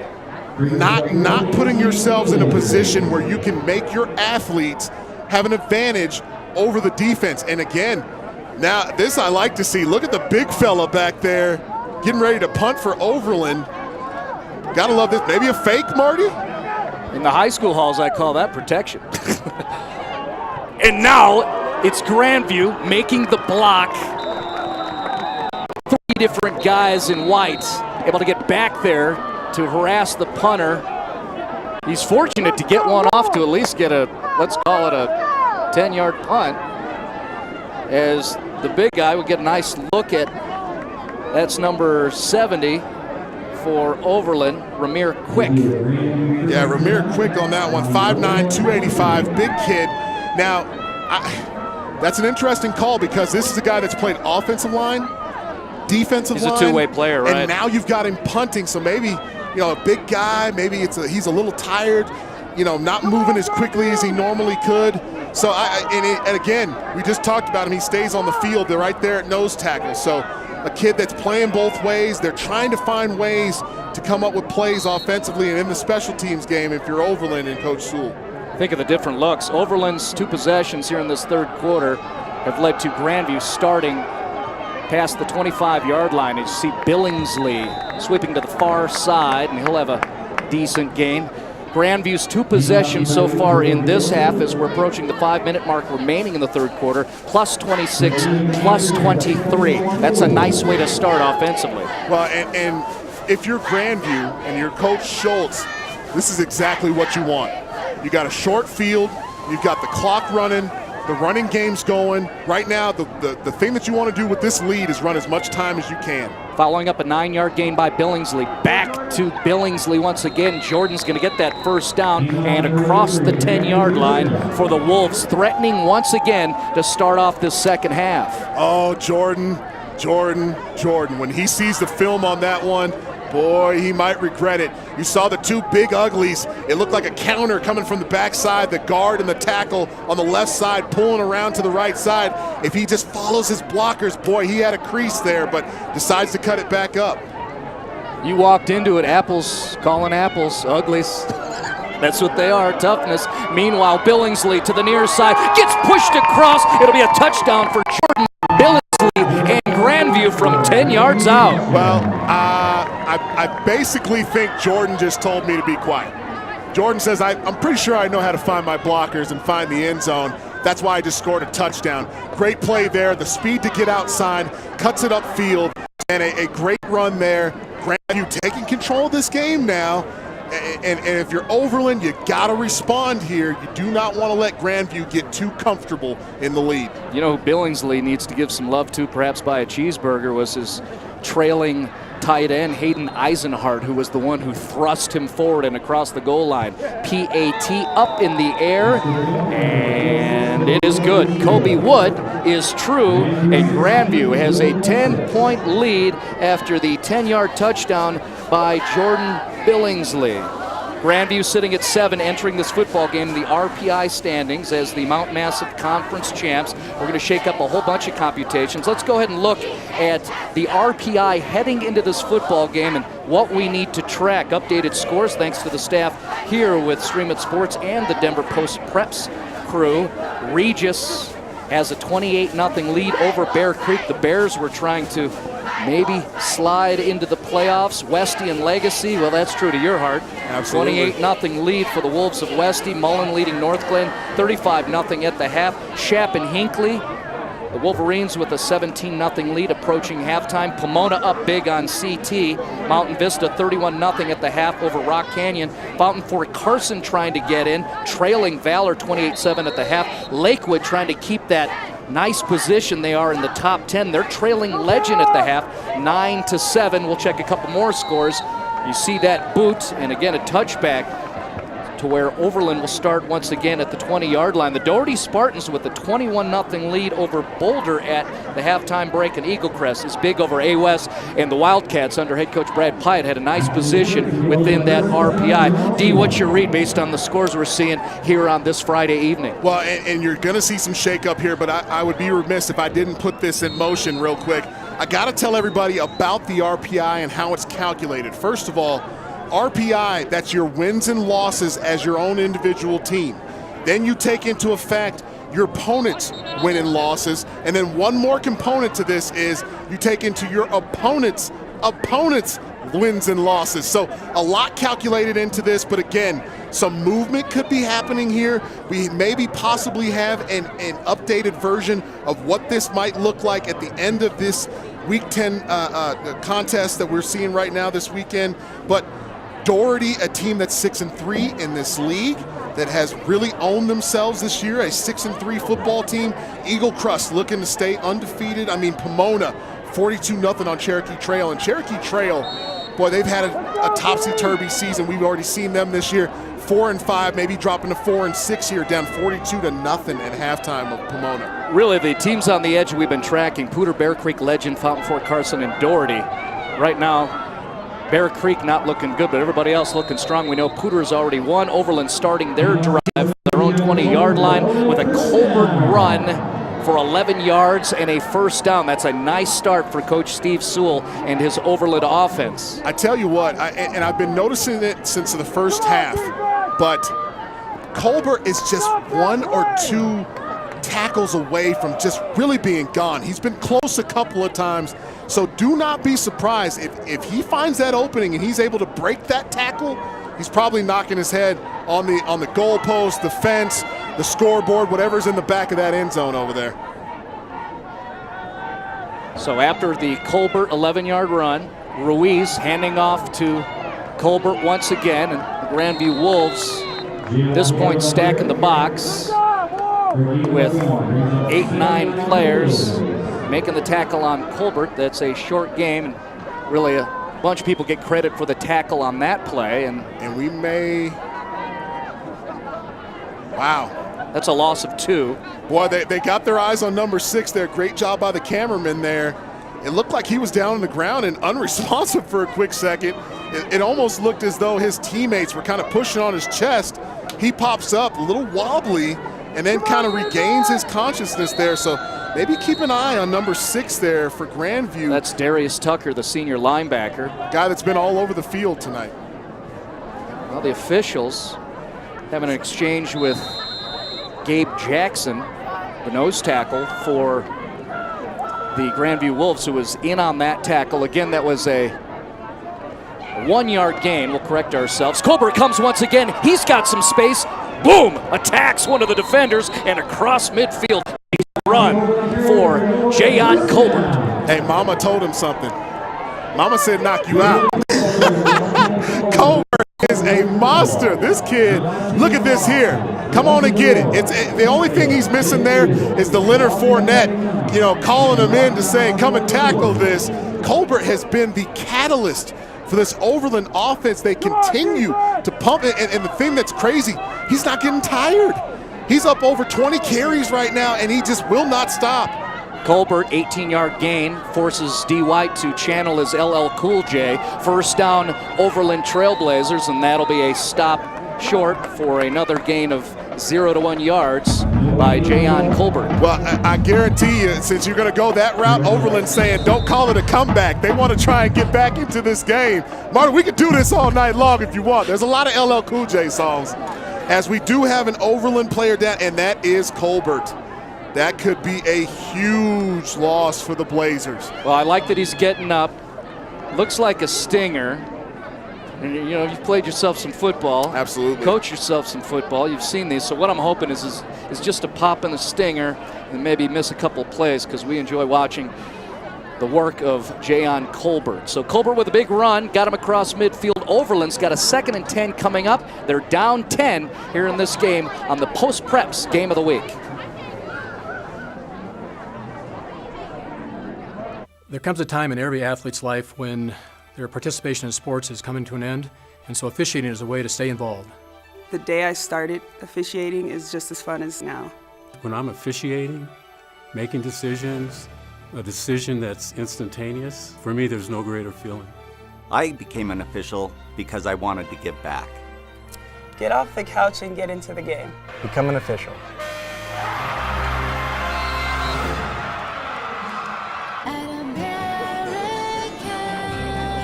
American Furniture Warehouse is the largest furniture retailer in the country.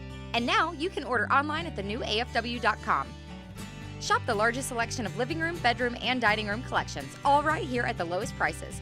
We'll carefully pack and ship your new furniture directly to your home, where our own professionally trained drivers will set it up for you. We can deliver almost anywhere in the U.S. in our own fleet of trucks. Shop online with nationwide delivery at American Furniture Warehouse.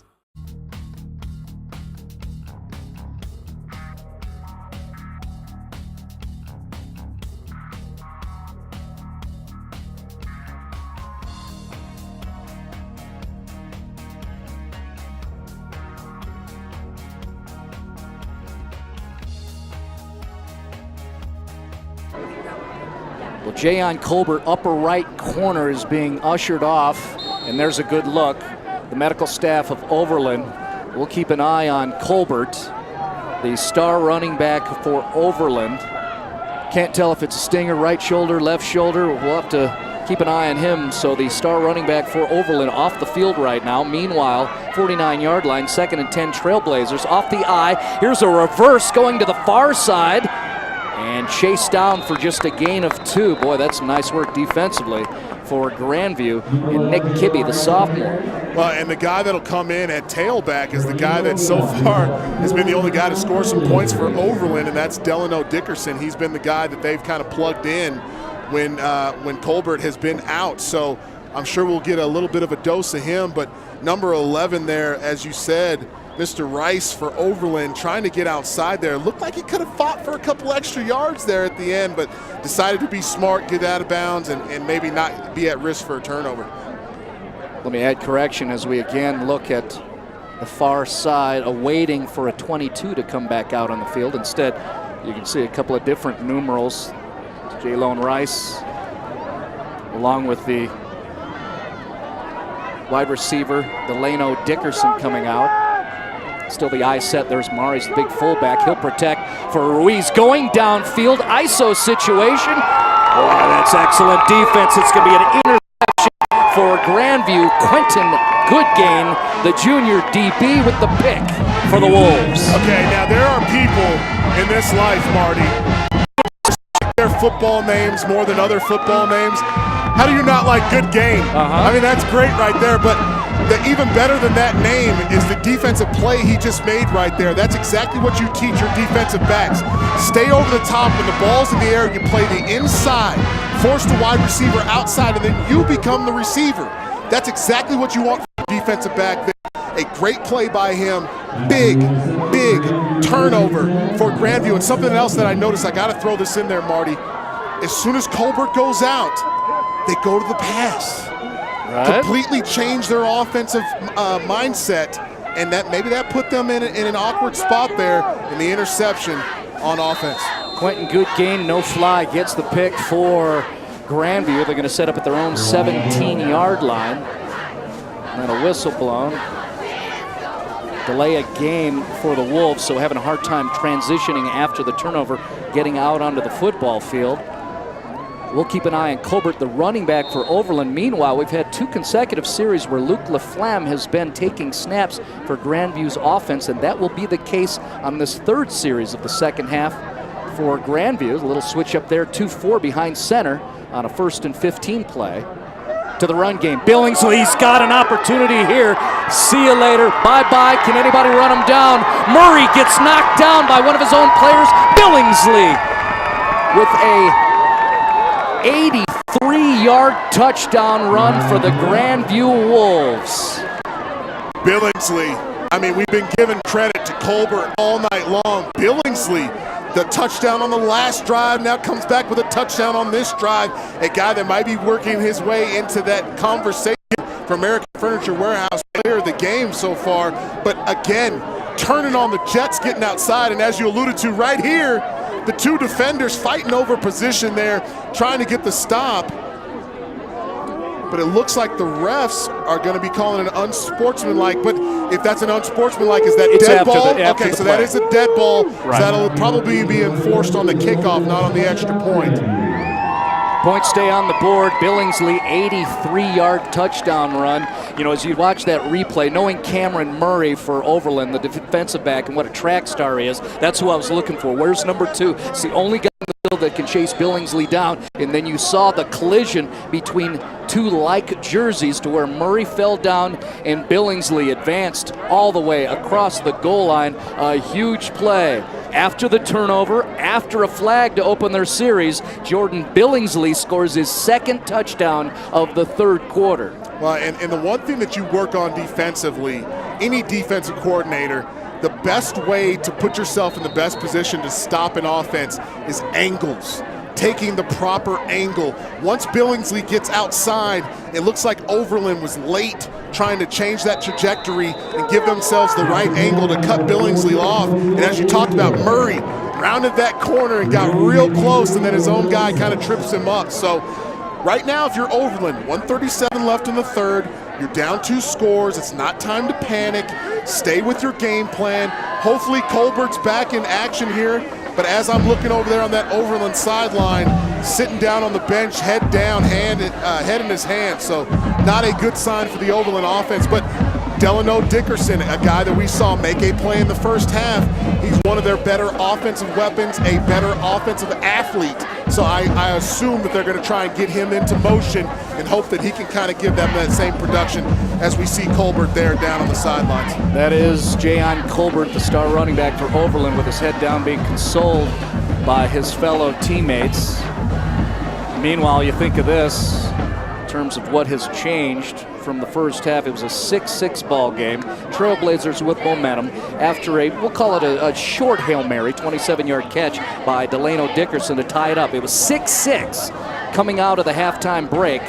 Since then, a whole lot of Jordan Billingsley, and Grandview has established a comfortable 23-6 lead. I say comfy because this has been a game where defenses have predominantly ruled.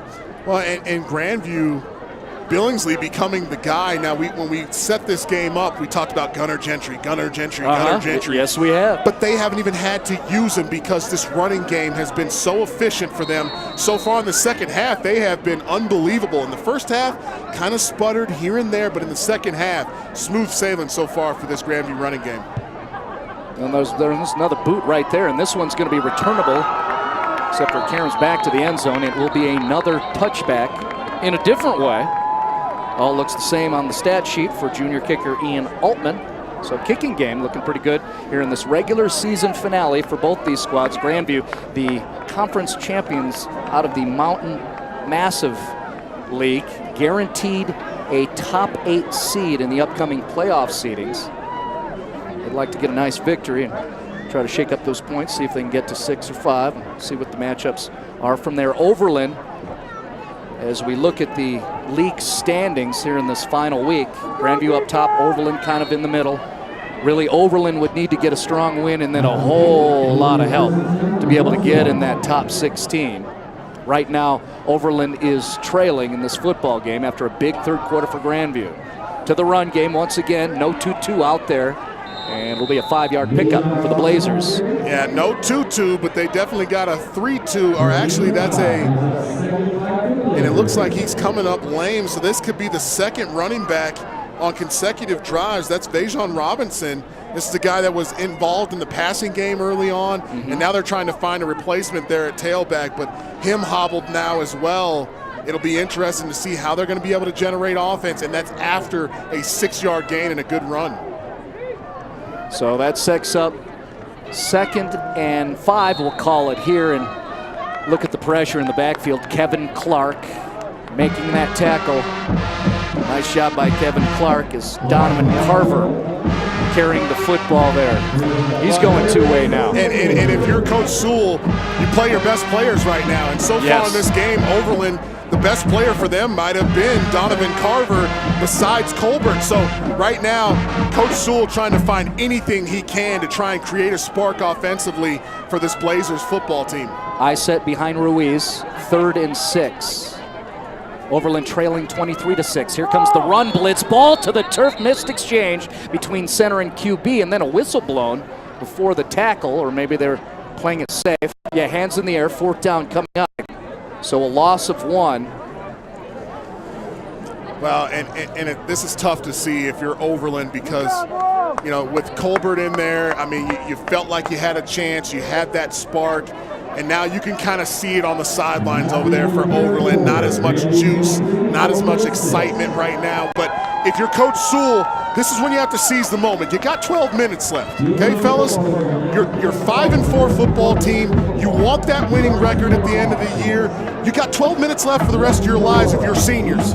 You may never play again, boys, so this is your opportunity. If you're a senior on this football team for Overland, it's time to get the rest of the troops going and say, let's finish this thing out. One guy doesn't define who this football team is. We're going to come together as a team and make this thing interesting. And that's probably part of the reason why you see the emotional reaction of Jan Colbert, the senior running back, the star for the Overland offense.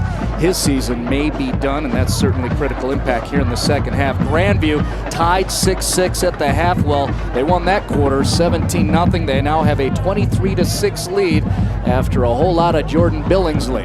We'll check the RPI potential right now. We'll stay here, and let's get another look, and then we'll check around the scores. But you know, really, we're talking about Pooter, Bear Creek Legend, FFC, the Trojans of Fountain Fort Carson, Doherty, were teams that really could have control of their own fate as we looked around that. Pooter needed a win, and they did so last night over Highlands Ranch. You see Pooter settling there, so Pooter, you know, by our projections, and I say our very lightly because it had nothing to do with you and me, D, right? Absolutely not. That's above our pay grade. I mean, we could take credit for it. Phil doesn't have a mic. That's not a fit for our roles, but Phil Mildren, Alex Wines doing the computation. So Pooter will be in as you look at the punt, and we're going to see a return for Prentice Wilson, and he'll be tackled. That's a nice special teams play on the part of Faraj Atwi. But meanwhile, let's take a peek at that RPI potential once again real quickly as we update the scores.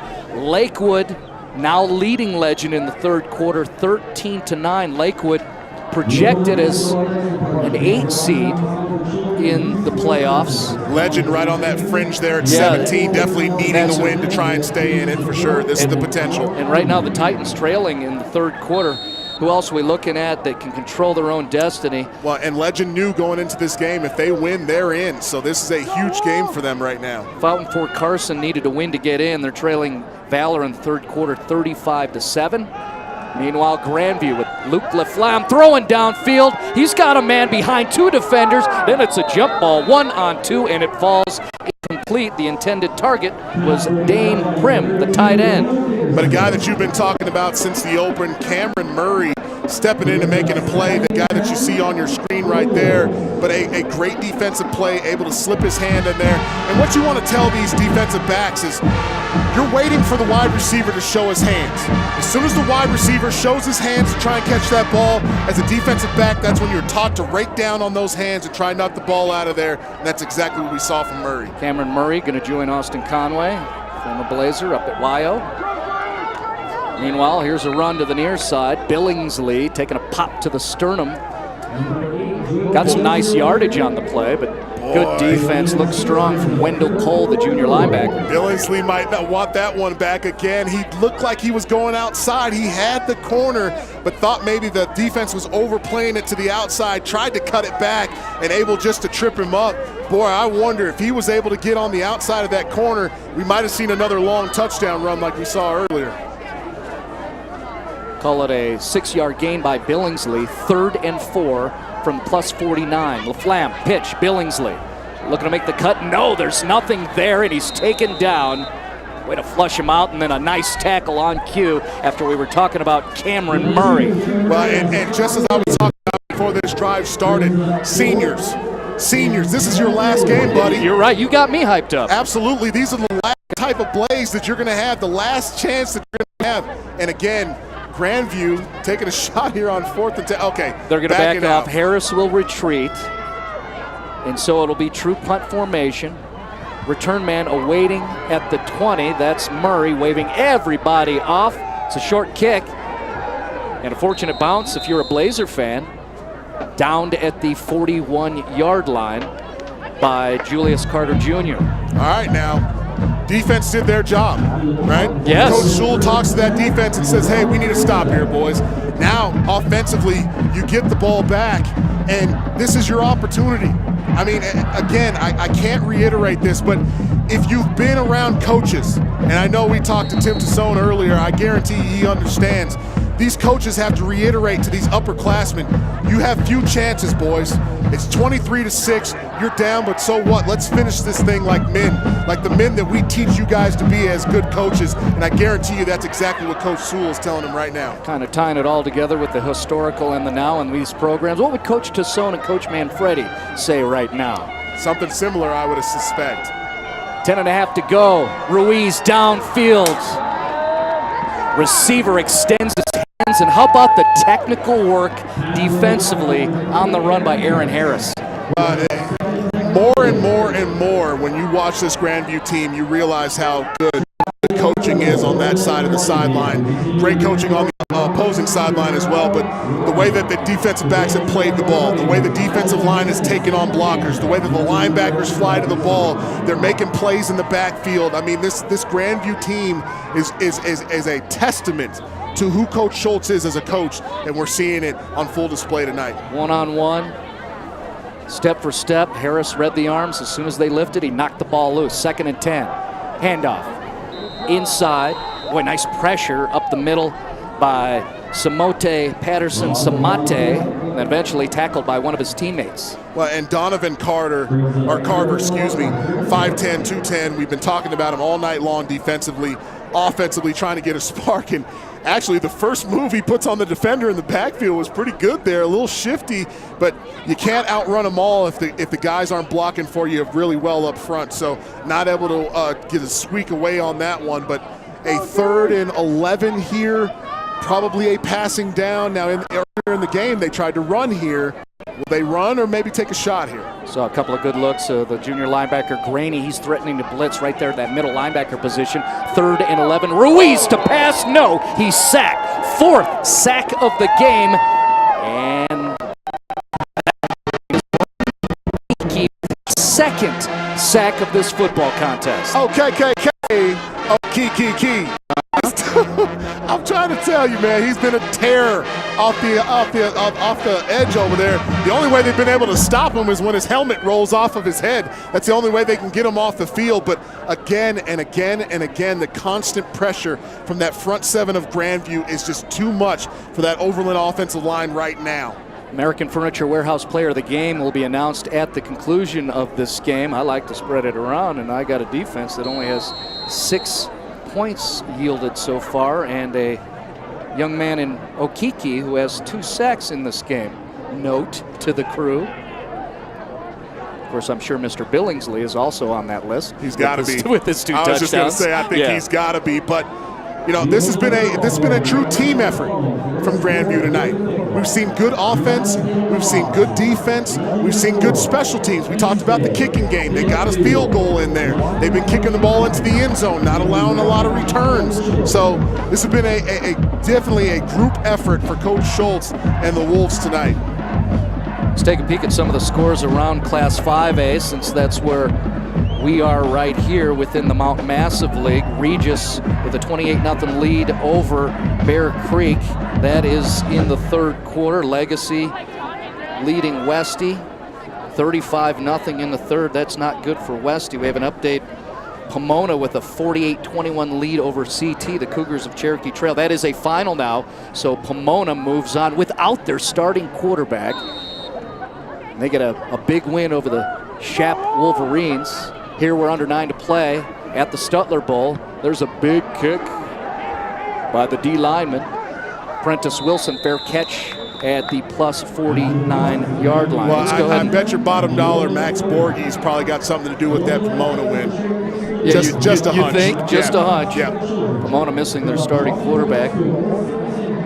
Is out for much of the playoffs, depending on how far they advance.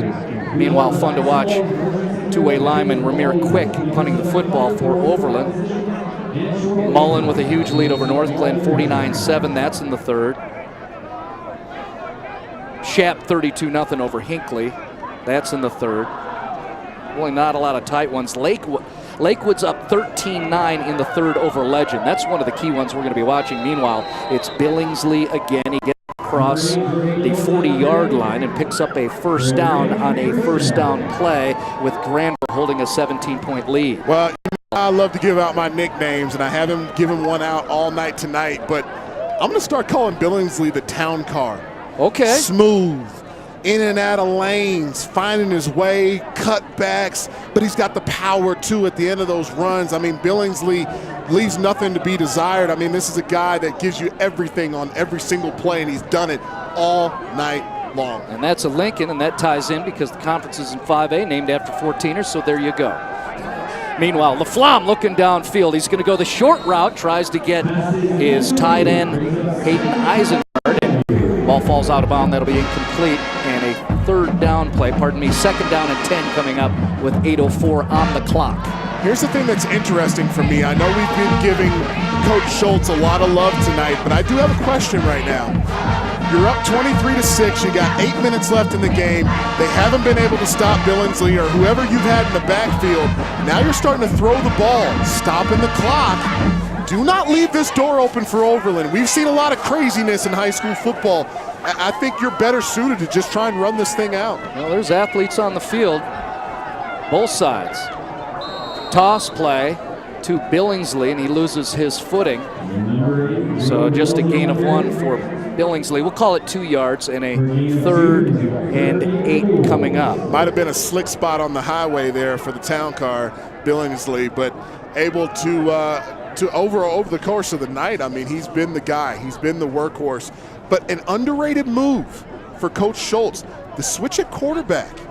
Something we haven't talked about a whole lot. Now, I don't know if that's just comfortability. I don't know if that's the steps. I don't know if he's just a little bit more of a leader in this situation, but an underlying move that's made a big difference. LaFlamme's going to pass. He's got a man open. That's a flailing duck, and the defensive back able to get back into the play to make the interception. I believe that's a number 7 in a green jersey, pardon me. That's a 4, and that's Cameron Harris, the sophomore. Well, and as we look at the play here, just a little bit too much air under it. And that could be a case where you have a kid that's coming in, he's playing quarterback, he's not used to it, he may not be comfortable throwing the ball deep like that. So this is an opportunity for him to kind of air it out a little bit, but just a little bit too much air under the ball, maybe throws it on a rope, you have a chance there. But again, this is a guy that's not used to playing the quarterback position and just did not know exactly where to put that football, and just a great defensive play by the Overland defender there to get his hands on the mitts and give the offense of Overland another chance. Second turnover created by the Overland defense. Cameron Harris with the interception. 1st and 10, Ruiz handoff run game. Big hit, that's a shoulder tackle. And nice work by the play of, can't get a read on that. I'm trying to give Marty hand signals. I'm trying to tell him who it was. But that is Vajon Robinson, a guy that got dinged up and was out early. Gotcha. I was trying to show him 23. Who's carrying the football. But I think it depends on which way you have your fingers. I got a little confused there. We look at, Jayon Colbert, left shoulder, and his senior season has officially concluded. So fun to watch. The opposing coach called him the best running back he's seen this year. And we will no longer see Jayon carrying the football. Well, and I have no problem going out on a limb saying that he's probably the best running back I have seen this year. And I've seen a lot of high school football, but Again, on the other side, you can't complain because Grandview's got injuries of their own. Napke out, Jenkins out. So that's TJ Jenkins, the starting linebacker. Jordan Napke also on crutches on the near sideline. So you think of this Grandview defense and what they have in terms of resources and how they played today. They've only given up 6, and that was a Hail Mary 27-yard touchdown pass to end the first half. And they're missing their top 2 tacklers on the football team. 150-plus tackles recorded by 2 guys who are no longer playing. And there's a look at Jordan Napke, the senior defensive back. Well, and we talked about that war of attrition, right? This is what we talked about in the open of this game, and this is why. And if Grandview can get either one of these guys back or both of them back, boy, you're sitting in a good spot because maybe you get a lower seed because you had a couple of tough games there in the middle of the year. Now you're back at full strength in the playoffs. Boy, you could make some noise if you're Grandview. Well, my understanding from Coach Schultz is those 2 young men are done. They are done. And they will not return, and that's what created really, he called it a tough mood throughout the course of the preparation week. Well, still, they've only allowed 6, and there's another stop behind the line of scrimmage. We've seen that a lot, and it's Luke Laflamme get behind the line of scrimmage. 24 fading off to the left side of your monitor with a nice tackle there with about 5 minutes left in this football game and a comfy lead for his Wolves. I tell you what, you got a lot of options here for the American Furniture Warehouse player of the game. I think Billingsley's in that conversation. I think Laflamme is in that conversation. A guy that's been playing his butt off defensively and then also steps in at quarterback and has really given a spark to that offense. Boy, Marty, you're going to have to help me here. Maybe we have to bring Tim back in here. We got to figure this thing out. Phil, mad scientist, anybody help us here. There's too many good players. I keep scanning along the Grandview sideline for a 16. Luke Laflamme started at quarterback beginning the 3rd quarter, and we have seen him take snaps for the Grandview offense the rest of the way. Well, Luke made that tackle for a loss right there, and now the defense of Grandview is still going to have to hold. I believe that might be Mr. Smith right next to number 2 on the Grandview sidelines. I see the blue leggings, so that may be him. We obviously can't see a number anymore, but I believe that is the quarterback, former quarterback now for Grandview, Mr. Smith there on the sidelines, injured as well. Laflamme, again, quarterbacking and more reps for the freshman, Noah Schmidt. I was told they were going to try to get him some looks. As Grandview's going to set up at the 17-yard line with a nice lead. Let's go ahead and take a peek at those RPI projections by the post-preps staff, Phil Mildren, Alex Wines, and then check the scores once again. Again, we were tracking Bear Creek legend, Fountain Fort Carson Doherty, really control of their destiny if things work out. Update Lakewood with a 20-19 lead. It's a 20-9 lead in the 4th quarter over the Legend Titans. Lakewood looking for a good spot in the top 10. And a Legend knowing that they got to win. They got to win, right. So a lot of good football still left here on this weekend. This is not the only game of strong importance this weekend, that's for sure.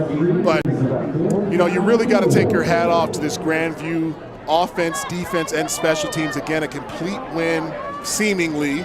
Still got some time on the clock here. I don't want to be that guy. So, but Grandview, a great showing for them. Maybe a little bit of energy, maybe a little bit of spark, a little bit of confidence now going into the playoffs. Now, you are down some of your bigger players, but this showing tonight, you had to fight and scratch and claw, and this is an Overland team with the 6 road games that we talked about in the open, a battle-tested team, but just could not get it done tonight. Laflamme's going to pass here on 4th down. One-on-one situation, trying to get over the top to Carter. That's not going to happen, and we'll credit good defense by the junior Wendell Cole, his last game of 2017, most likely, but he'll get another year. Meanwhile, Carter, the senior, you see the ball just wasn't delivered high enough to where Carter could use his athleticism. Well, certainly a showcase of where Coach Schultz and Grandview have used what's left in the toolbox, and they've done a very nice job. They are going to most likely get a victory here and move on to 8-2, 5-0, conference champions in the Mountain Massive. They will get a top 8 slot in the upcoming seeding announcements on Sunday from the Chassa folks. we talked about that war of attrition and surviving. One of the marks of a great coach is a guy that can continue to keep his team rolling regardless of who's in the lineup. And obviously that's a wealth of talent, but great coaching as well. Overland's got the football after that 4th down incompletion. And really we are kind of setting the obvious of what the outcome's going to be. As you see a tackle there by Kevin Clark. He's played nicely. It's the usual Grandview stuff with their defense. I always joke with Coach Schultz. You got all guys about 6 foot to 6'2". They're all 185. They run like the wind, and they will pop you in the mouth. And that's why you get just a lot of variation in who you're calling out making tackles, including Mr. Clark. And Marty, let me run this down for you. These are the opponent's scores against them. Chaparral 7, Legacy nothing. Now even in the loss to Eagle Crest, only 21 points. Now the big one was Cherry Creek putting up 40. Cherokee Trail only 13, Boulder 6, Smoky Hill 0, Doherty 2, Arapahoe 10. So this is a very good defense, and they have been all year long. They always are. In the 14 years that Coach Schultz has been the head of the football program at Grandview down there in southeast Aurora. They've had some great success. You think of the 4 semifinals. They have the 1 championship. Shout to Bo Bolin back in 2007. Well, and conversely, on the flip side of that, an Overland team that's showing some life here. Yes. This is a team that's been down the last couple of years, been up and down, but now this year, 5-4, Sewell at the helm. They have some momentum. Open enrollment, you could steal some of these kids as freshmen. Don't be surprised if you see Overland in the mix in the state playoffs here the next couple of years. Ruiz keeping, then brought down at the ankles by Brandy Okiki. Of course, before we finish, got to call out Okiki once again. Yep. You know, it's actually Coach Schultz, who again had Sam Sewell as one of his assistants. You know, just describing how much improvement. He said his guys have been watching the game tape and can see the improvement. Coach Sewell right there with the ball cap on, talking to his quarterback, his junior quarterback, who will return next year. You know, I was talking with Teresa Peterson, who's always so helpful, the athletic secretary from Overland. And we were talking about it's not just Sewell, what he has as former Oklahoma guy, Broncos guy with Super Bowls on his resume, but also Coach Sewell's the kind of guy that has that mentor piece and what he has to offer. And in a community like Overland, he's going to do good things, building young men and building young football players. And you can kind of see the potential coming out of that, right? Absolutely hit the nail on the head there, Marty. And Coach Sewell is a guy that I know personally. In my coaching tenure there at Westminster, we had a kid that he recruited. And this is a guy that he's a character guy. He's a guy that listens to the community. He's a guy that listens to his players. He's a man first and a coach second. I know sometimes those are intertwined, but you can't find a better guy. I really, truly, honestly believe that. And I've been around the coaching football, high school, Colorado game here for several years, and he's one of the greatest men I've met in this business. Well, those are big accolades coming out of the voice of D. White, who's also been around some football programs, both at the high school level and the collegiate level. Think of Westy Thornton and the also, O, baby. The O, don't you forget that O, Marty. I'm looking at the green and I'm thinking of the O. It brings back some memories looking at that helmet a little bit. But, absolutely. Checking scores once again. That Lakewood Legend game, 20-9, still Lakewood with the lead. Legend needs to win to get in is what our projections are. Mountain Vista, Rock Canyon, that's a big win for the Golden Eagles. They're up 41-0 right now. Fountain Fort Carson not going to get it done against the best program in the state of Colorado, all classes, Valor. And how about that Eagle Crest team finishing out strong against an Arvada West team that was possibly in the mix for the playoffs here. And 2 undefeated seasons in a row for the Eagle Crest. Well, that's another program that Brad Pyatt, former A West player and NFL player. How about that? Was that fun to watch? Yeah, you get a carry. Oh, you gotta love it. That is Iani Lewis with the carry. You gotta love it. You gotta love it. The big man with the rumbling, bumbling, stumbling, all of that. Picking up a first down, no less. All right, well, that's fun, and let's go ahead and announce the American Furniture Warehouse Player of the Game. Who you got, D? It's got to be Jordan Billingsley. Yes, I think so. This is the guy. I mean, you talk about the spark for this Grandview offense in the second half, that big touchdown run. I think that was the one that said, hey, Wolves are winning this thing. We're taking this thing over right now because we had the most talented back on the field with Colbert being out in the second half for the majority of it for Overland. But Billingsley, a kid that's just inside, outside, power, balance, vision,